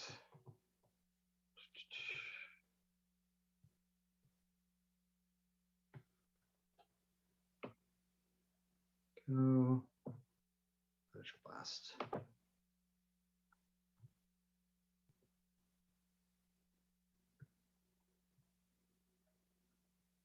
Nope, that'll miss. No, that does not hit, unfortunately. The horses seem to be, maybe they're throwing you off and everything, so you can't really see as well as you like. And when you go to cast it so it doesn't hit them, timing is just off and able to, just doesn't seem to get to. All right, so now it is Quaggoff 3's turn, and it's still restrained.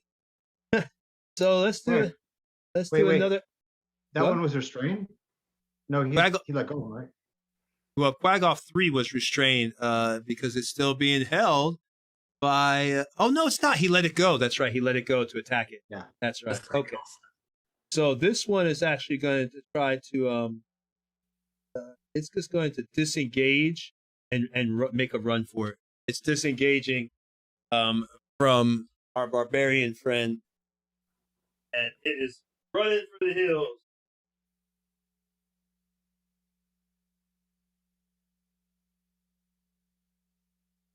Trying to get away. It's still got one more round before it gets away.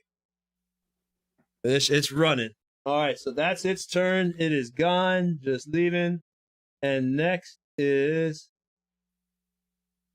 oh, nope, that one. So it is back to Luca's turn. You ready, Scoop? Well, that's right. Y'all getting your advantage attack right now. Do it, guys. I'm for teamwork. Right. Here we go.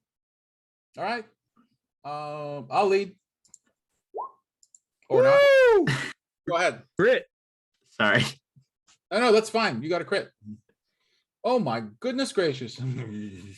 Yeah. We can stop right there. I did say punch him in the ding ding, but wow. Luca punched the ding ding off. That thing Luca's is down. It's already down. I'm telling you, it's down. Knee him in the ding ding and then slam his fist into like a floating rib and try to send that into its heart. All right, so you put a floating, it is down with a rib into the heart. The thing just drops. You actually see the bone sticking out, and you can actually hear the pop of the heart inside. It sounds like stepping on a wet, a half-full milk bottle with the blood squishing out.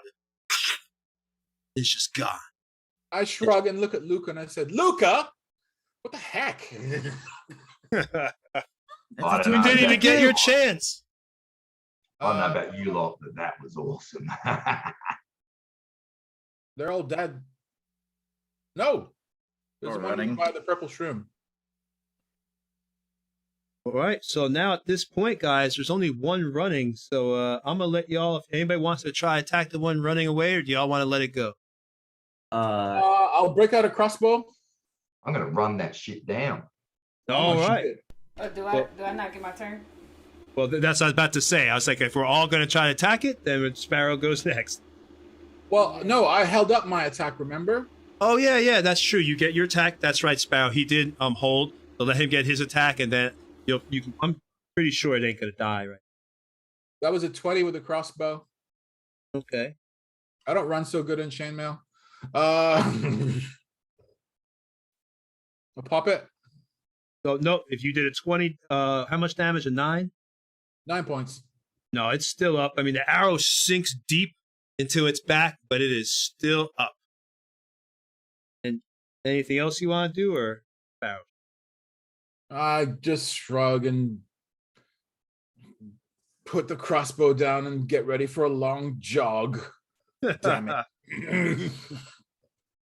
So you want my kingdom for a horse! A horse! So you're gonna try to run it down? You want to move closer to it?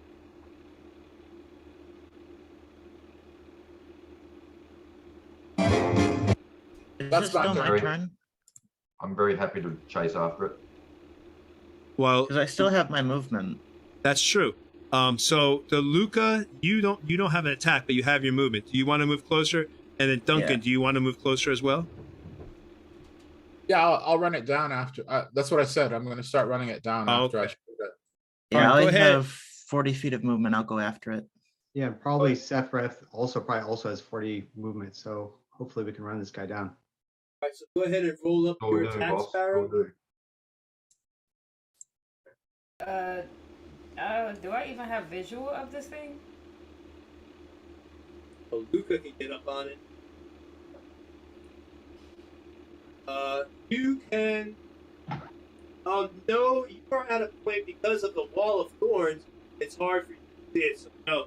Well, You isn't have that an illusion? Wouldn't I have to like roll to see through it? Yeah. Well, he actually, it's an illusion, so it's going to give you. I think he probably would know because he told you. So I don't even think you'd need a roll. You would have to interact with it and do an investigation check to see through it. Although, I mean, she can know it's an illusion, but you actually can't pierce it unless you.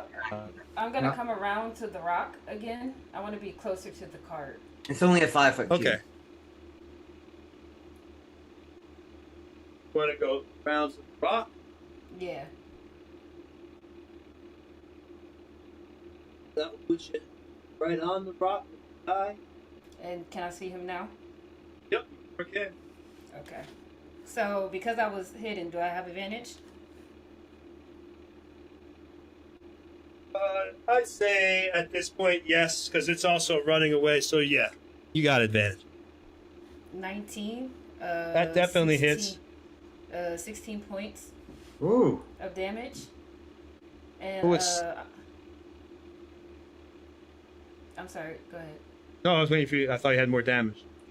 Yeah, no, that's it. He's running away. I'm not gonna chase after him. I'm gonna go to the cart instead, though, because I want to see what this guy has. It is hurting quite badly. So I'm gonna as my bonus action, I'm gonna dash over to the cart. Got it. All right, because the guy is levitated. He's unconscious. You have him levitated up there still. Yeah. He's laying on top of that tree thing.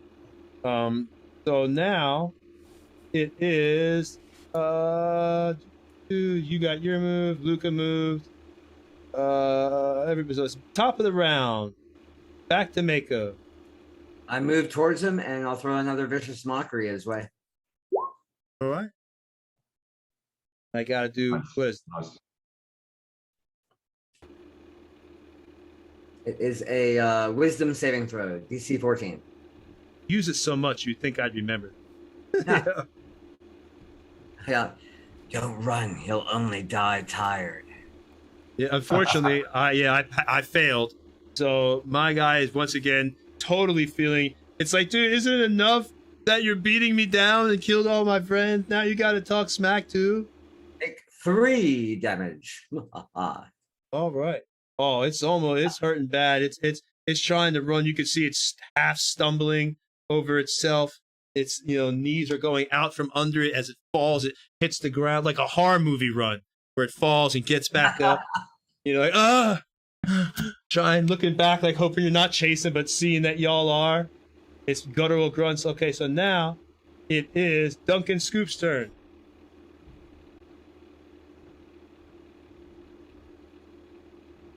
Okay, running him down. And you're up on it. Let me put you closer to him. You made it to him. Go get him.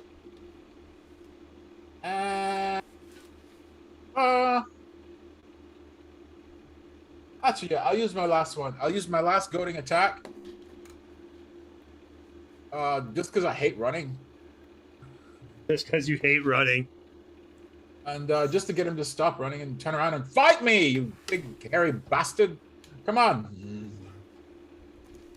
All right, go for it. There's no way to talk to my character. Gee. Ooh.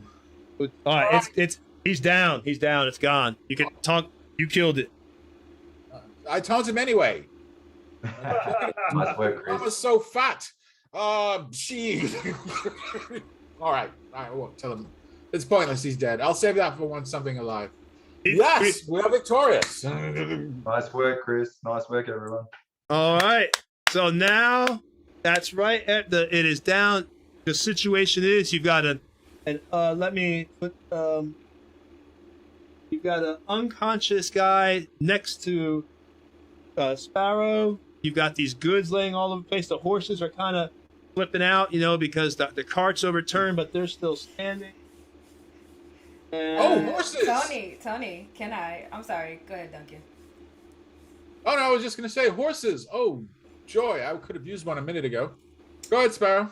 Can I bring the guy down? I'm gonna levitate on him, and he's just gonna float down to the ground. He's still unconscious, right? Yes. Still unconscious. I can fix that. Can I search his body for his coin purse? And I want to take his coin purse and replace it with the fake gold we got from the mummy. You know what? I like that. I really do. Give yourself inspiration for that funny shit right there. All right, go ahead and. Does my character see this transaction? Yes. Roll a perception. Yeah, go ahead. Sleight of hands. You do the sleight of hand and perception for Seth, Breath, to see if you notice. Hey, Tony. Yes. How about a 5-minute break for everybody? Yes, that's true. We'll do that after you get back. Well, they already rolled it, so we'll do the results. But let's take a 5-minute break, and we'll be back in just a little while.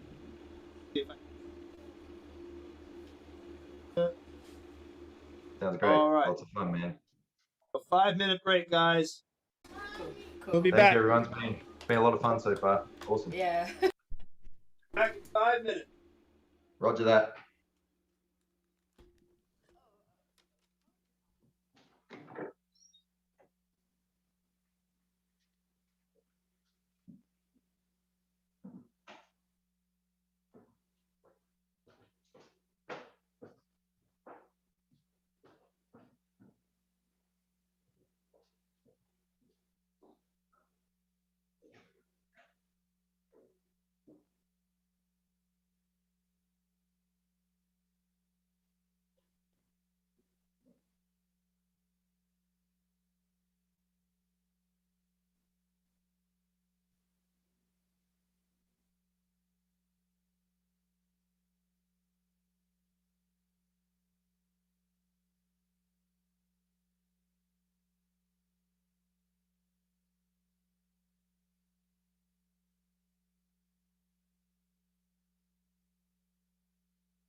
Going on?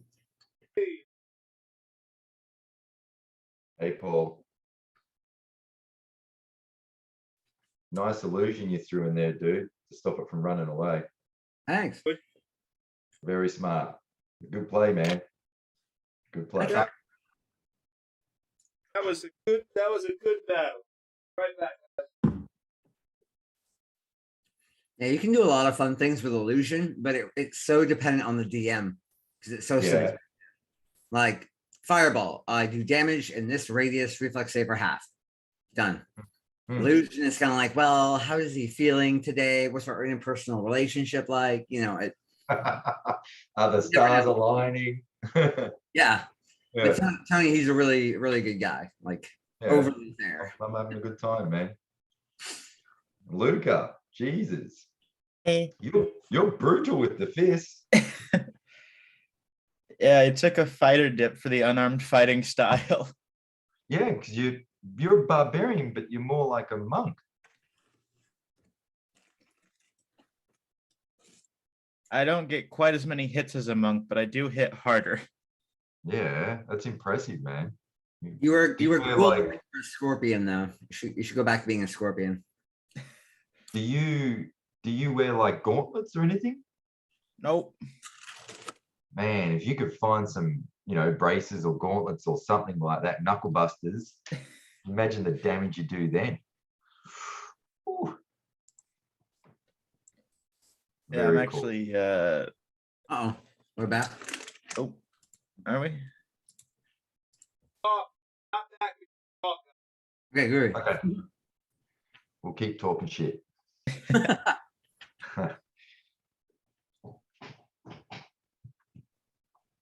Yeah, my subclass is actually the Beast Barbarian. I talked to Tony and we flavored it sort of like the Thing. Oh, nice. Where instead of like a werewolf or something, it's just abomination. Arm splits into a gigantic tendril whip and like mouth coming out of my shoulder. Jesus. I thought my character was the demon-looking possessed one. No, it's you, man. I gotta be scared. Be cautious around you. That's why I avoid raging. Oh, yeah, that's why I kind of delay mine too, because it doesn't always end well. Pull it out when we really need it. We got a pretty light show today, so that's nice. Yeah. It's pretty. Yes, very sparkly. You should have watched us when we had wild magic surges. Like no restraint. I'm just like magic. Flying. You were floating down the street like every minute. We had to have a tarp ready to capture the halfling. Speaking of which, we do need to find a wig shop at some point. Like that was our we got derailed from our wig hunt quest. So. Well, Did you say a wing shop, like one of those? A wig. Wig. Like a chicken, wing, like a chicken wing place. My hair back.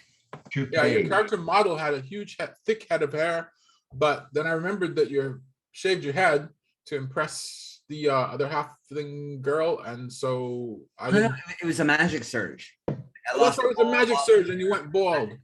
Yeah, but you went all in and shaved everything else off, didn't you? Absolutely. Okay, that's why I drew you that way. This is where I should be. It looks like someone from Monty Python. Search for the Holy Grail there.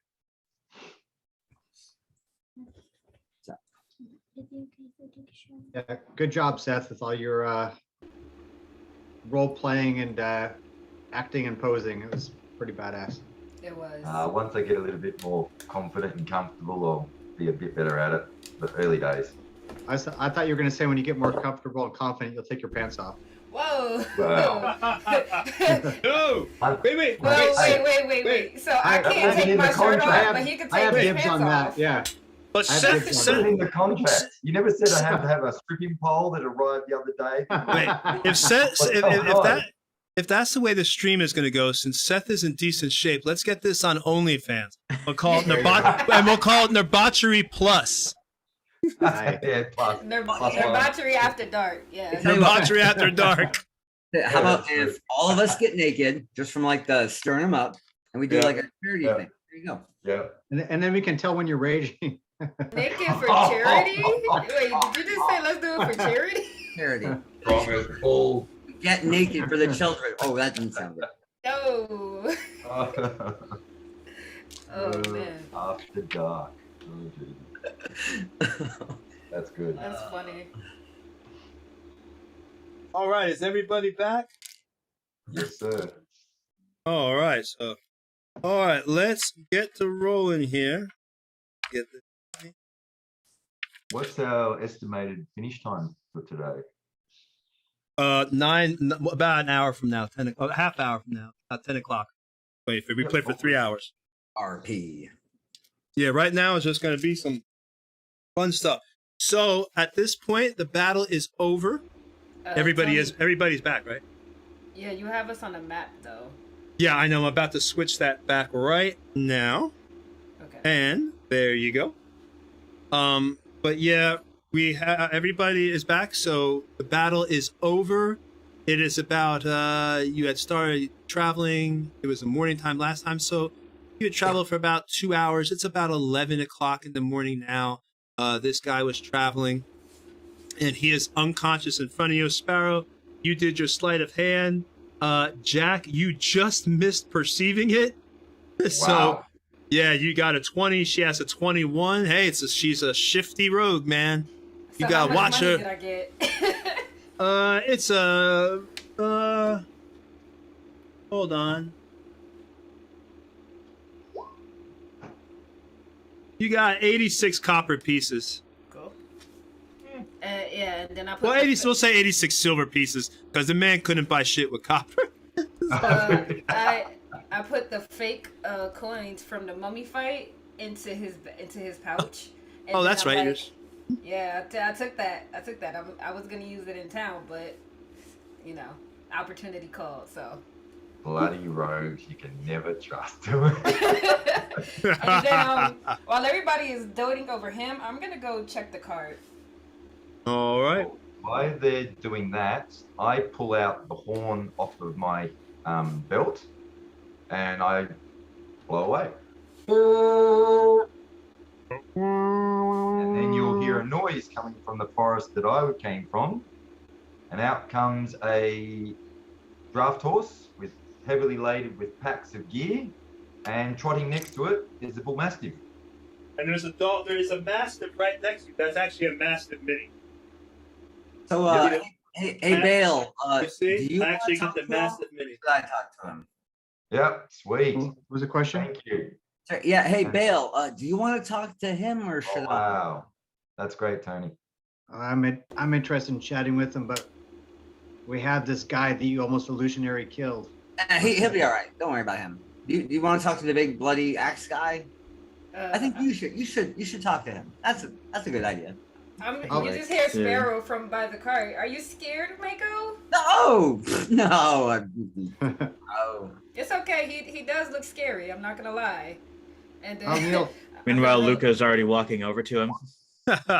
He likes to hug. Just watch out. So I'm going to kneel down next to the cart driver, and I'm going to lay on hands, and I'll just keep pumping in 1 hit point until it looks like he's fully healed. All right, so you don't need much. He goes right up. Help me! I'm on fire! What happened? Oh, I'm alive! Thank God!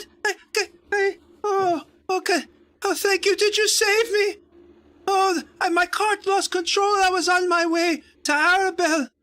I had gotten some, went to Sambia and Delker to get me some stuff, but, to make some trades and buy some local carrots and everything and bring it back.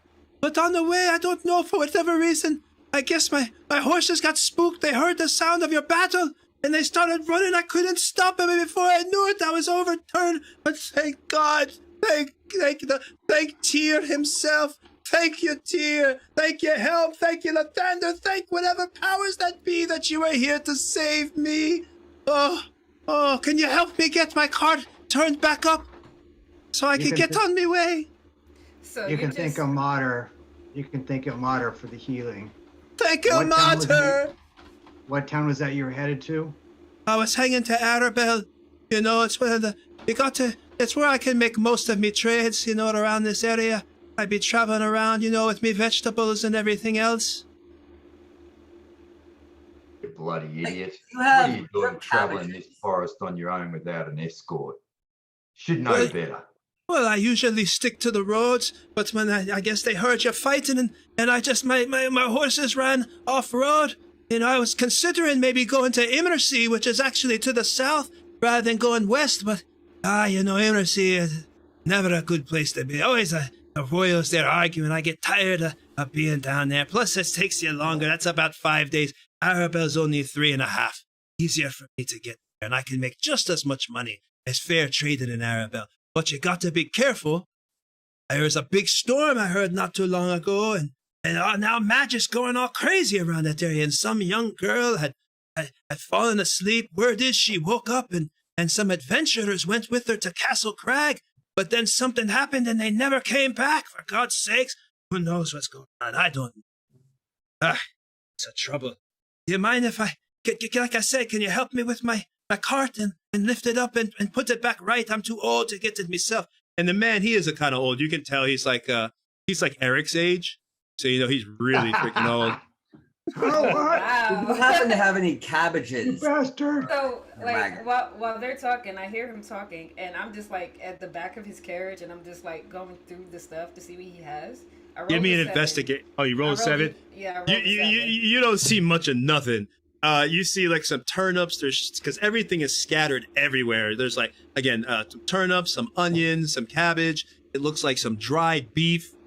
Just a whole bunch of foodstuffs and some syrup, general things that you can tell come around the Dale Land areas. Because again, you know, you're in a heavily farmed area. The Cormyrian nation is known for getting, you know, the weather in Cormyria is known for being very wet and hot in summer, short and very cold winters, but even the winters are wet. So this gives rise to a lot of a great farming area around this part of Faerun. So you're going to see a lot of farm trading and kind of like the breadbasket of Faerun around here. So that's what this guy is, just another probably farmer, just making his way back and forth. And that's what he had just said, that, you know, he makes his way sometimes to Immersea, sometimes to Arabelle, and then sometimes he heads out to the nations straight to sometimes he hangs back to Darelune, as Darelune is also one of the friendlier places that he had said that he goes to trade, because unlike the rest of Sembia that looks down on most anyone who isn't from that part of Faerun, Darelune is as close as you're going to get to treating people with, you know, common courtesy. Excuse So me, farmer, can I purchase one of your cabbages? Yeah, while he's doing that, I'm just gonna take a stick of jerky, and I'm gonna start eating it, and I'm gonna walk, and I'm gonna be like, "Wow, that bad." Hey, that's my jerky. It costs money. You can't just be eating that. I'm gonna give him a silver. Oh, all right, 1 silver piece for a jerky. Oh, I like you. You can eat more jerky. And you, friend, you wanted a cap? Yes, please. 1 cabbage, if you will. What? And by the way, to y'all, my name's a Ringel. I'm a shepherd around these, shepherd farmer, you know. Like I said, I travel from Arabelle into Immersea, but my farm is... Doddering old fool. Let me get this wagon over so I don't have to listen to your bloody whine on anymore. Half-orc. This is quite an eclectic party you have here. Half-orc, some humans, and Asgard. I've never met this man before. Have you ever met him? Yeah. No. Bill, talk to him. Yeah, so I'll talk to him. Oh, go there's ahead. a lot of you guys were talking, which is why I haven't gone yet. So I have two things. One is the information was coming fast and hot, and also it's been a while. What was the name of the town we were in before that we left before we headed off into the forest? You were near Arabelle before. You were kind of close to it, but you were outside the town because you had traveled, remember, to get out of Arabelle to go to the tombs. So I would say you're about 3 or 4 days out of Arabelle before, just in the opposite direction. Okay, so we're only about 3 or 4 days away from where we were then. Yeah. Sorry Okay, about cool. the information coming fast and hot, just trying to make it more immersive for y'all. No, this is this is real life. That's cool. I just wanted to stop and ask questions. Secondly, he had mentioned about the woman who had fallen asleep, and then some people went off into mountains or something.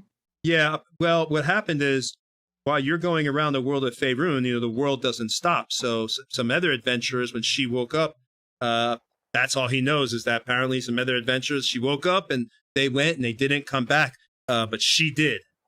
So she's back. So that was my other question, was just to confirm that was probably her. So it sounds like yes. And now, as our impressive buddy with his banner and his horse and dog is flipping the cart over, I'm going to casually use detect thoughts. Give me an athletics check, by the way, really quick to lift the cart. And if somebody helps, I was about to say me. No. Regarding the cart, would Sethreth have gone, yeah, I can physically do this, or would he have hitched up the draft horse to pull it over? Oh, you could do it however you want it. If you want to do athletics, or if you have another idea for a role that you want to Would he try. have looked at it and thought physically this is an easy task, or? Like looked at it and be able to determine. Give me intelligence to see if you could determine how to hook up. My great stat is intelligence. See if you're smart enough to understand how to put a nail in a cart. So how do you do an intelligence roll? Just click on intelligence. If you try to flip it over, Luca yes. will help you. Or investigate. Just click investigation. I did intelligence 15, not bad.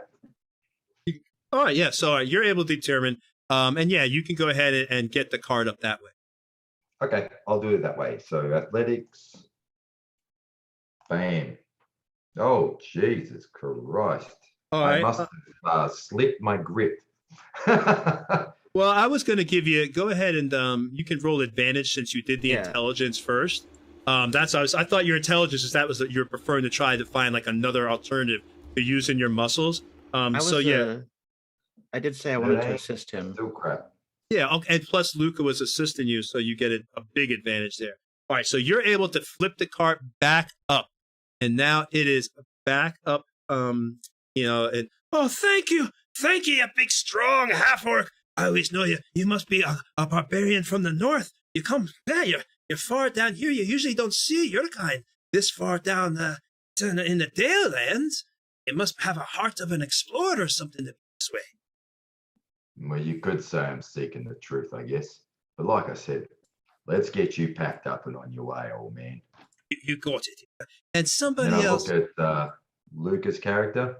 Thanks for the hand, big fella. Close. So who the bloody hell are you lot?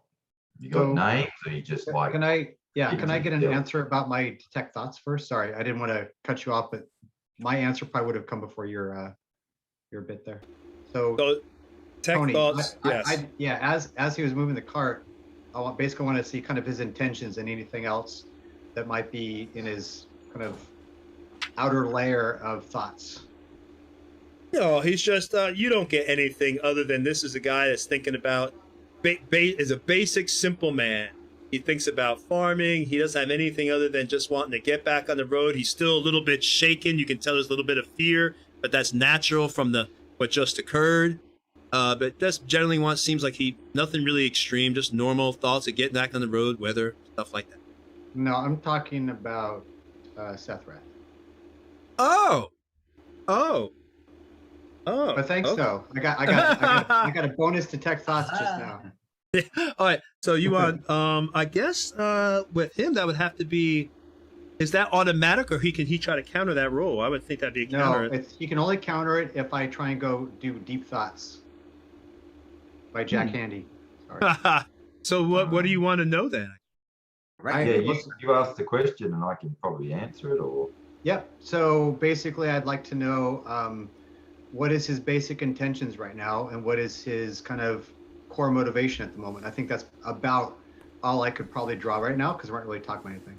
Yeah, I can easily answer that. So you would have found his mind's probably quite open to that probe. And he's literally thinking, I want this cart flipped. I want this idiot loaded up and out of here because he's annoying the shit out of me. And then second, it's like, I'm getting hungry. I'm getting hungry, and he's looking at you guys going, can I trust him or not? That's where he's at. Okay, cool. All right. So at this point, then, as per Mako's suggestion, I'll walk over to Sethreth, but I think Sethreth's going to talk first. So I cut you off. I will not allow you to talk before I do. All right. So, who the bloody hell are you? Huh? Don't introduce yourselves. You're in my forest. You talking to me? I'm talking general, looking at all of you gazing around. And I look at the, the warriors that were more in the combat. So like Luca, Chris, Eric. And I'm like, kind of actually giving you a nod of approval. You fight well, I'll give you that. So Just who a are bunch you? of- Can I trust you? We're just a bunch of misfits trying to do the right thing. How about you? Yeah, I guess that fits me too, to be honest. You Bail, guys by the got way. any you guys got Bail. any tucker? Food? You Yes. talk funny, you lot, I tell you. So at this point, I walk up to him and I break off a piece of my jerky and I hand it to him. I'm Sparrow. Good, we got tucker. Why don't you follow me to my camp? We've got a fire going, we can eat and get to know each other. Capital idea. And you can tell us where the fuck we are. Deal. Come on. He looks down at his dog. Come on, Bull. Let's get going. What's your name, big guy? I look over at my side him. Sethreth. Sethreth Blood Tongue. Hmm. We have a bit of I a don't common ask you. name. Baal Blue Blood. We got a thing for blood, I guess. Yes, we I do. have no doubt that the next member of our party to join us will be named, well, the last name is going to be, let's see, we've got Blood Tongue and Blue Blood. So what's missing? Blue Tongue. Blue Tongue. That's what's missing. Well, we have blue tongue lizards here in Australia. So Bluetooth. Excellent. Our next party member will be a lizard man named Blue Tongue. We already Love have it. a lizard man though. Luca. Not anymore. Luca Oh, Thera. I have not introduced myself formally. Please know, Sethrith. I'll give him the full, yeah. I am Sir Duncan Yi Demar El Scoop Ibedorn at your service. a lot of name that. Just Does it, Scoop make is you, does it make you feel proud to have a big name? absolutely. Well, all right. Actually, it made my parents feel proud because they gave it to me. A really long argument, really long Yeah, argument ending with the longest name ever. Yeah. The parents gave it to you, what, with beaten with a stick or something? No, they beat me with honey. Honey. Ha! Is that why you talk with sweet words? It's true. You fight well, though, big man. You fight good. I like that. As do you, sir. Thanks. All right, so Why I do you guess all we set up talk so camp. funny around here? So Did while you guys- they're talking with a new party member, I call out, "Hey, Luca, Luca, What? hey, where you been? You missed the whole tomb thing." It's complicated. Complicated. Okay. Well, I'll tell you what. For your benefit, I've actually composed a series of limericks to describe our adventures in the tomb. Would you like to hear it? Can we walk faster, please? Only because they're from you. So very quick, Mako, before you do that, do we want to be setting up a camp and chatting more? And that would be a perfect opportunity for you to do that, unless you want to keep that between you and Luca. Great. Oh no, I'm more than enthusiastic for any audience, and I can start casting Loman's shelter or what was that again? Yeah, Loman's Hut. tiny hut. While We don't I- have to. We're going to our friend here's camp. He has a Yeah, fire. it's not far. Yeah, Yeah, so- he's invited us to his home. Okay. And then When you we get to can- the camp, then I'll cast the Are Loman's you tiny sure? hut. Are we walking into like an ambush? Because I'm not one to judge on appearance, but you are scary as fuck. Okay? I don't think that he has lied to us so far. That Before is you- such a load of horse shit. You say that, and your best friend in the world is Bale. Yes, but me consider and Belle this. have been together for years. We've known Indeed. each other for And years. you'll be the last person in the world to judge someone by their appearance. I mean, look at him. He's got fucking horns. Come on. You would Bale, you'd- no offense. I know you're a decent and wonderful. Oh, God. I will you'd- say, you'd- so far, everyone I've met with blood in their last name has been lovely. So Yeah. I'll have you know, They sure seem to call my a lot of favorite it. and most wonderful experience with a girlfriend, she was a half-orc, so I take offense at this. All right? You This is die. actually true. Some of my best friends are orcs. Hey, And my best little, friends were pirates, but you know, to each to their own, right? I don't My like little- orcs. Don't trust them. my little bluebird, you'd expect that if he was one of the bad guys, he would look fair and feel foul, whereas he looks foul and feels fair. Probably And also smell I read his foul, mind. too. You're right. Oh, I'm sorry. I shouldn't have said that. That was rude of me. Yes, All right, because get it Dale all has a the time. point. Real villains look more like this. Oh yes, Scoop. We know you're the worst villain of them We're all. just going to gloss over the I read his mind bit. You read his mind though? Yeah, I didn't ask permission, but yeah. I didn't see anything. Are you all saying this in front of me? Yep. Yeah. I look at Bale. I look at Bale. Stay out of my head, blue boy. Warning taken. Now I take offense to that. I'm also blue, so do you have a thing against blue people? No. I have something against people that get in my head. I don't care what your color is. What do you mean, blue people? Well, I figured that was the right thing to do, was to come out with it, letting you know that I read your mind, allowing you to retort and get angry, threaten me mildly. Expected that. Fair enough. I won't do it again. Can I ask the question? Seth, right? Can I call you Seth? It's Seth. Oh, excuse me. My apologies, Seth Reth. Why are you out here in the woods? Why are we all here? I guess Well- we've all got something to find, don't we? Haven't found it yet. I mean, that's true. We kind of got teleported or gated or something. Something happened, and Ah. now we're here. But you look like you've been living here your whole life. I've If been you on my have. own for a while now. And I've been traveling these lands for a little bit, yeah. Must be on some sort of quest. Not really. What brings you here? You see, my kind aren't common. To be honest, I'm not even sure what my kind is. And normal folk don't react too well when they see me. Of course, judge me by my look. So you got to keep on your own a fair bit. Yeah, get my meaning. I can definitely get your meaning. And as I say that, you see my tail swish in the dirt behind me. You ever step on that? Once or twice. Nice. Anyhow, camp's just around the corner here. No family, no wife or anything. Huh, I ain't got time for women.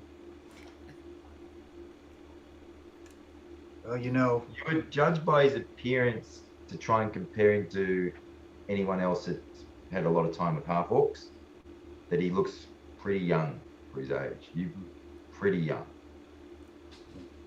If anyone's character has any experience being around half orcs or orcs, you would say he definitely hasn't even reached maturity yet. But it's hard to tell because you're 7 feet tall. 7.5. Yeah. Towers You're over all like of that us. kid that, the one that we all remember from grade school who we used to play rugby or football with. And he was, the rest of us were 12 years old, and so was the kid, but the kid looked about 16 because he was a foot taller than the rest of us. Yeah. Bastard with the growth spurt, Yeah. Yeah, he's one of those bastards. oh, So yeah, I'll we tell get you- to a clearing, I guess, and you'll just see it's maybe got a wall to it, one area to hide a fire, and it's just a regular old campsite. I'm assuming that's okay to do this, Tony? I put the fire in front of you, and you got your little can't sit on the screen. We also got a little sleeping bag there. That's Cool. showing that it's your camp. But the guy Regis, he followed you. He's like, wait, you helped me. There's some things, that I want to help you now. You look like, are you confused? How did you get here? I figured you'd be following us. Come settle down in camp. Thank you. You're not in a hurry, right? Oh, well, I being that you have saved me, I wouldn't mind having a little food. Don't worry. Let me make something for you. I got some meat here. Don't save your supplies if you got any. I'll make the rations here. And he begins cooking up it actually begins to smell really good. Cooking up like some meat and some onions. Nice. He's got some leeks he's thrown in there. He sprinkled a little bit of alcohol. Make it, the fire jumps. I mean, this guy, you can tell he's a good cook. He may not be a genius but he knows how to cook.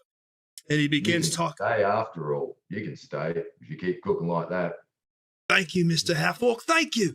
Thank you for saving me. I saw you give that. All of a sudden I got on fire though. But how did that happen? Was it with lightning or something? Or did they breathe fire? It must have been that hound. Probably breathed fire on me. Thank God I didn't die though. I don't have any burns. It's quite strange. Anyway, let me tell you about some things that keep you safe here. Look, I highly suggest, no matter which way you're headed, that the bridge that's right up the road. Hold on.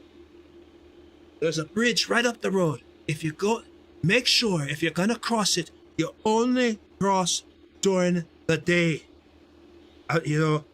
My grandfather told me it's a dangerous place. You don't want to go there. The fields right below the hillside. A great battle occurred there, and some knight named a Walgar or something like that. I don't know. It might be. I can't remember his exact name, but he went down in the battle. Him and his men, and they keep. It seems like I've heard rumors that they keep rising. Most of the time, outsiders tend to be a little bit more interested in this place. And, the spirits, whatever that seem to rise there, I think they're attached to the bridge. At least that's the rumor. I don't know. My grandfather actually told me one time he remembers a bunch of adventurers, much like yourself, came to fight the spirits because supposedly they have some great treasure. And, but they spent the night near the bridge. They were never seen again. And he's saying this around the fire. Even though it's nighttime, he kind of gets closer to the fire like he's trying to tell you a scary ghost story. More recently, a foolish boy from a nearby village took a dare and spent the night at the full moon at the bridge, and his decapitated body was found in the morning. Well, at least you won the dare. Well, I could tell you to stay, and it's a full moon this night that we come in, so I highly not. In fact, one time, but the spirits aren't always, it's funny, they aren't always hostile. One time when I was a boy, I had me flock, and me wolves were being attacked. They were being attacked by wolves, and I heard this howling, and I was trying to avoid the wolves by driving the flock down onto the plain where the great battle had occurred, and the wolves followed. And I thought I had lost. I was scarier than I even was when I saw you. But then, just as the wolves were closing in on me, half a dozen golden figures in old armor strode out the moonlight and attacked the woods with their swords. I drove my flock back up the hill, and the wolves didn't follow. Since then, I've been down on the battlefield a lot. Checking it out many times, grazing with my sheep, and nothing has bothered me. Still, local wisdom tells me, the battlefield belongs to the spirit, and when any moon shines overhead, good Ringo has followed that wisdom, except for that one time in their youth. So as I was saying, if you want to go, it's being that you saved me, I want to make sure you stay all right, and if you were to have made camp there, God would help you. You probably never would have been seen again.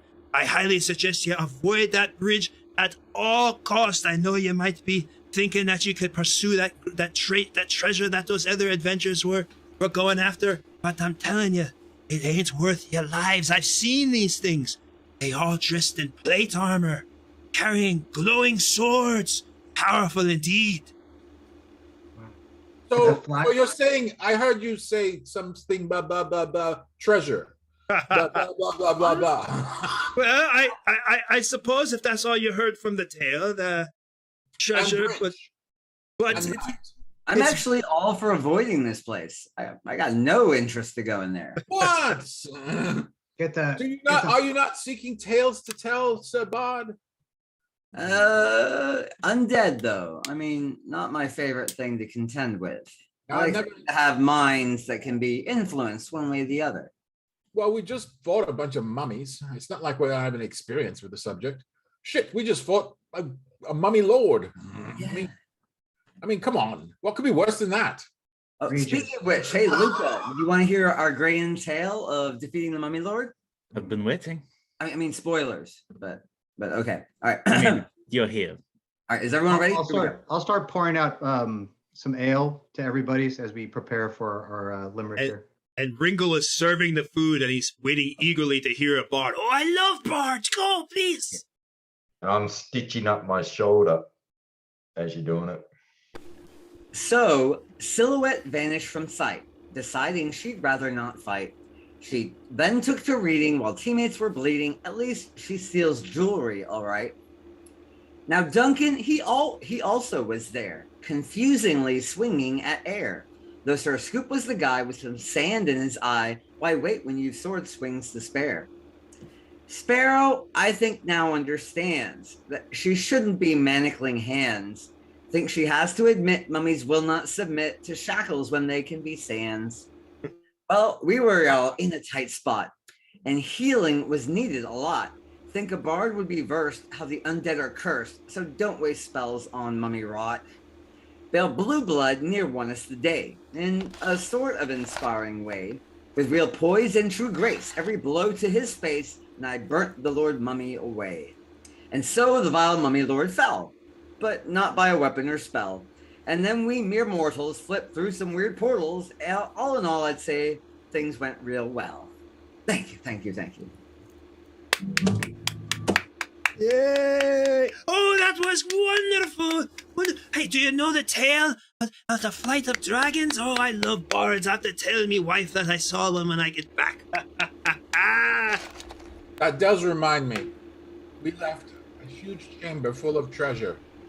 No, it was all fake. Not in the mummy room. Yeah. Not the Mummy, right? Yeah, Actually, you that treasure was dumped out in the portal. We need to go back there. Yeah, we do. Like now. I forgot. Y'all walked away, left it on the ground. All right. It's 10 o'clock.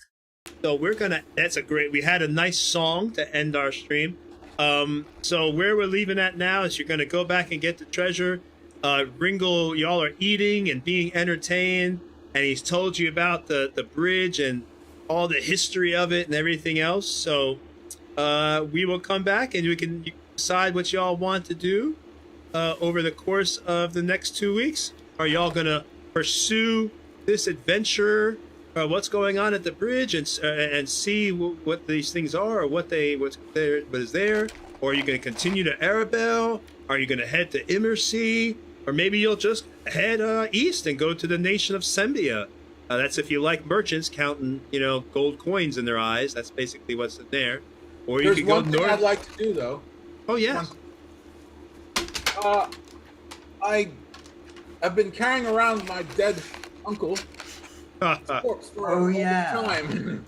And I was hoping to taking him back to his bones back to Badera so he could be interred in the family crypt, but we're so far away, and this seems like a nice place. A friend Half-Orc, do you mind if I bury my uncle here in your forest? Oh, I don't actually own the forest, and You're I wouldn't mind. All right. you are in the Holak forest, by the way, just to let you know. I know you're a bard, but you're also a priest. Could you say some words over him after I've laid him to rest?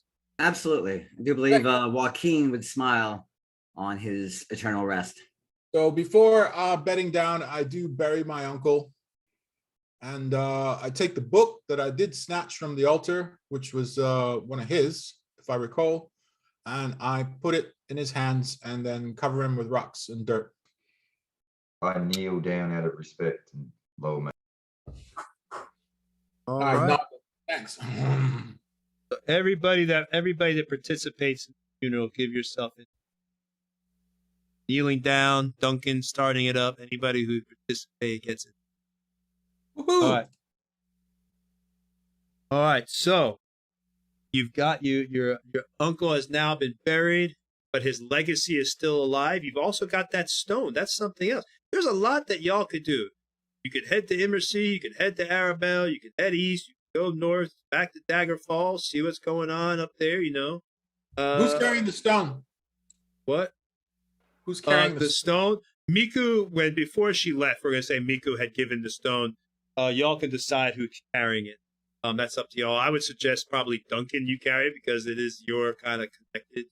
But y'all can decide whoever wants to carry it. It's your business. But yeah, y'all have plenty you could do.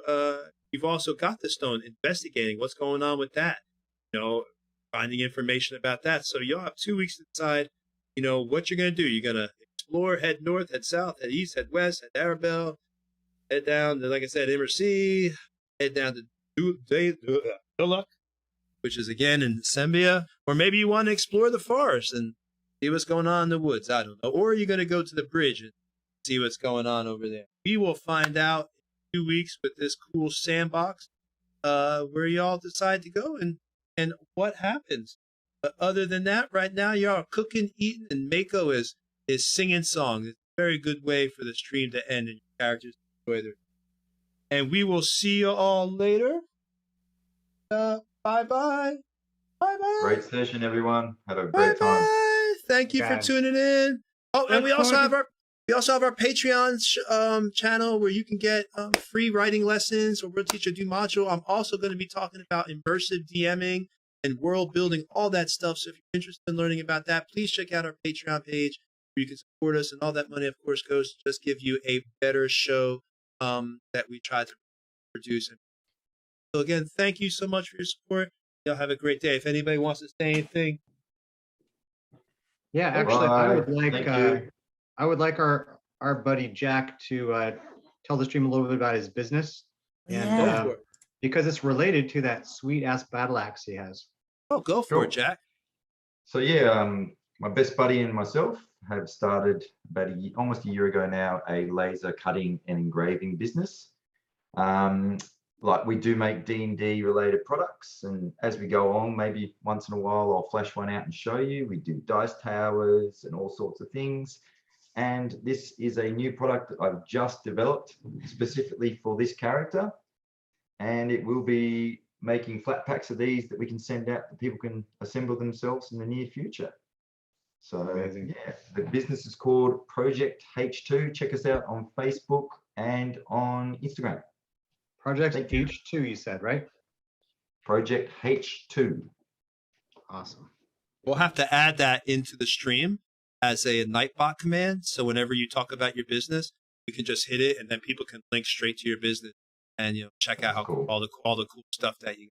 And I'll tell you, I'm probably gonna need a Tonan sword soon, because I have a barbarian called Tonan that's gonna be playing in Eric's game. So I might have to hit you up about a cool looking sword for my barbarian that's gonna come in the future. So that will be awesome. We can help you out there, my friend. Yeah, that is so cool, man. Yeah, I'm glad to have you aboard, Jack. And yeah, I hope everybody had a good time tonight. We are going to get on out of here and tune in next Saturday for the Evil Team. They had just got on the road. They are on the Moonsea Ride. If I'm not mistaken, that's the road heading north. That's the road they chose to take into the north. Is it the ride? I'm pretty sure. Yeah, the Moonsea Ride. And they are on the Moonsea Ride, heading towards Tilberton. They had just come in contact with cards. We are going to see what happened there, and we will see you all later and see you next week. Thank you for tuning in.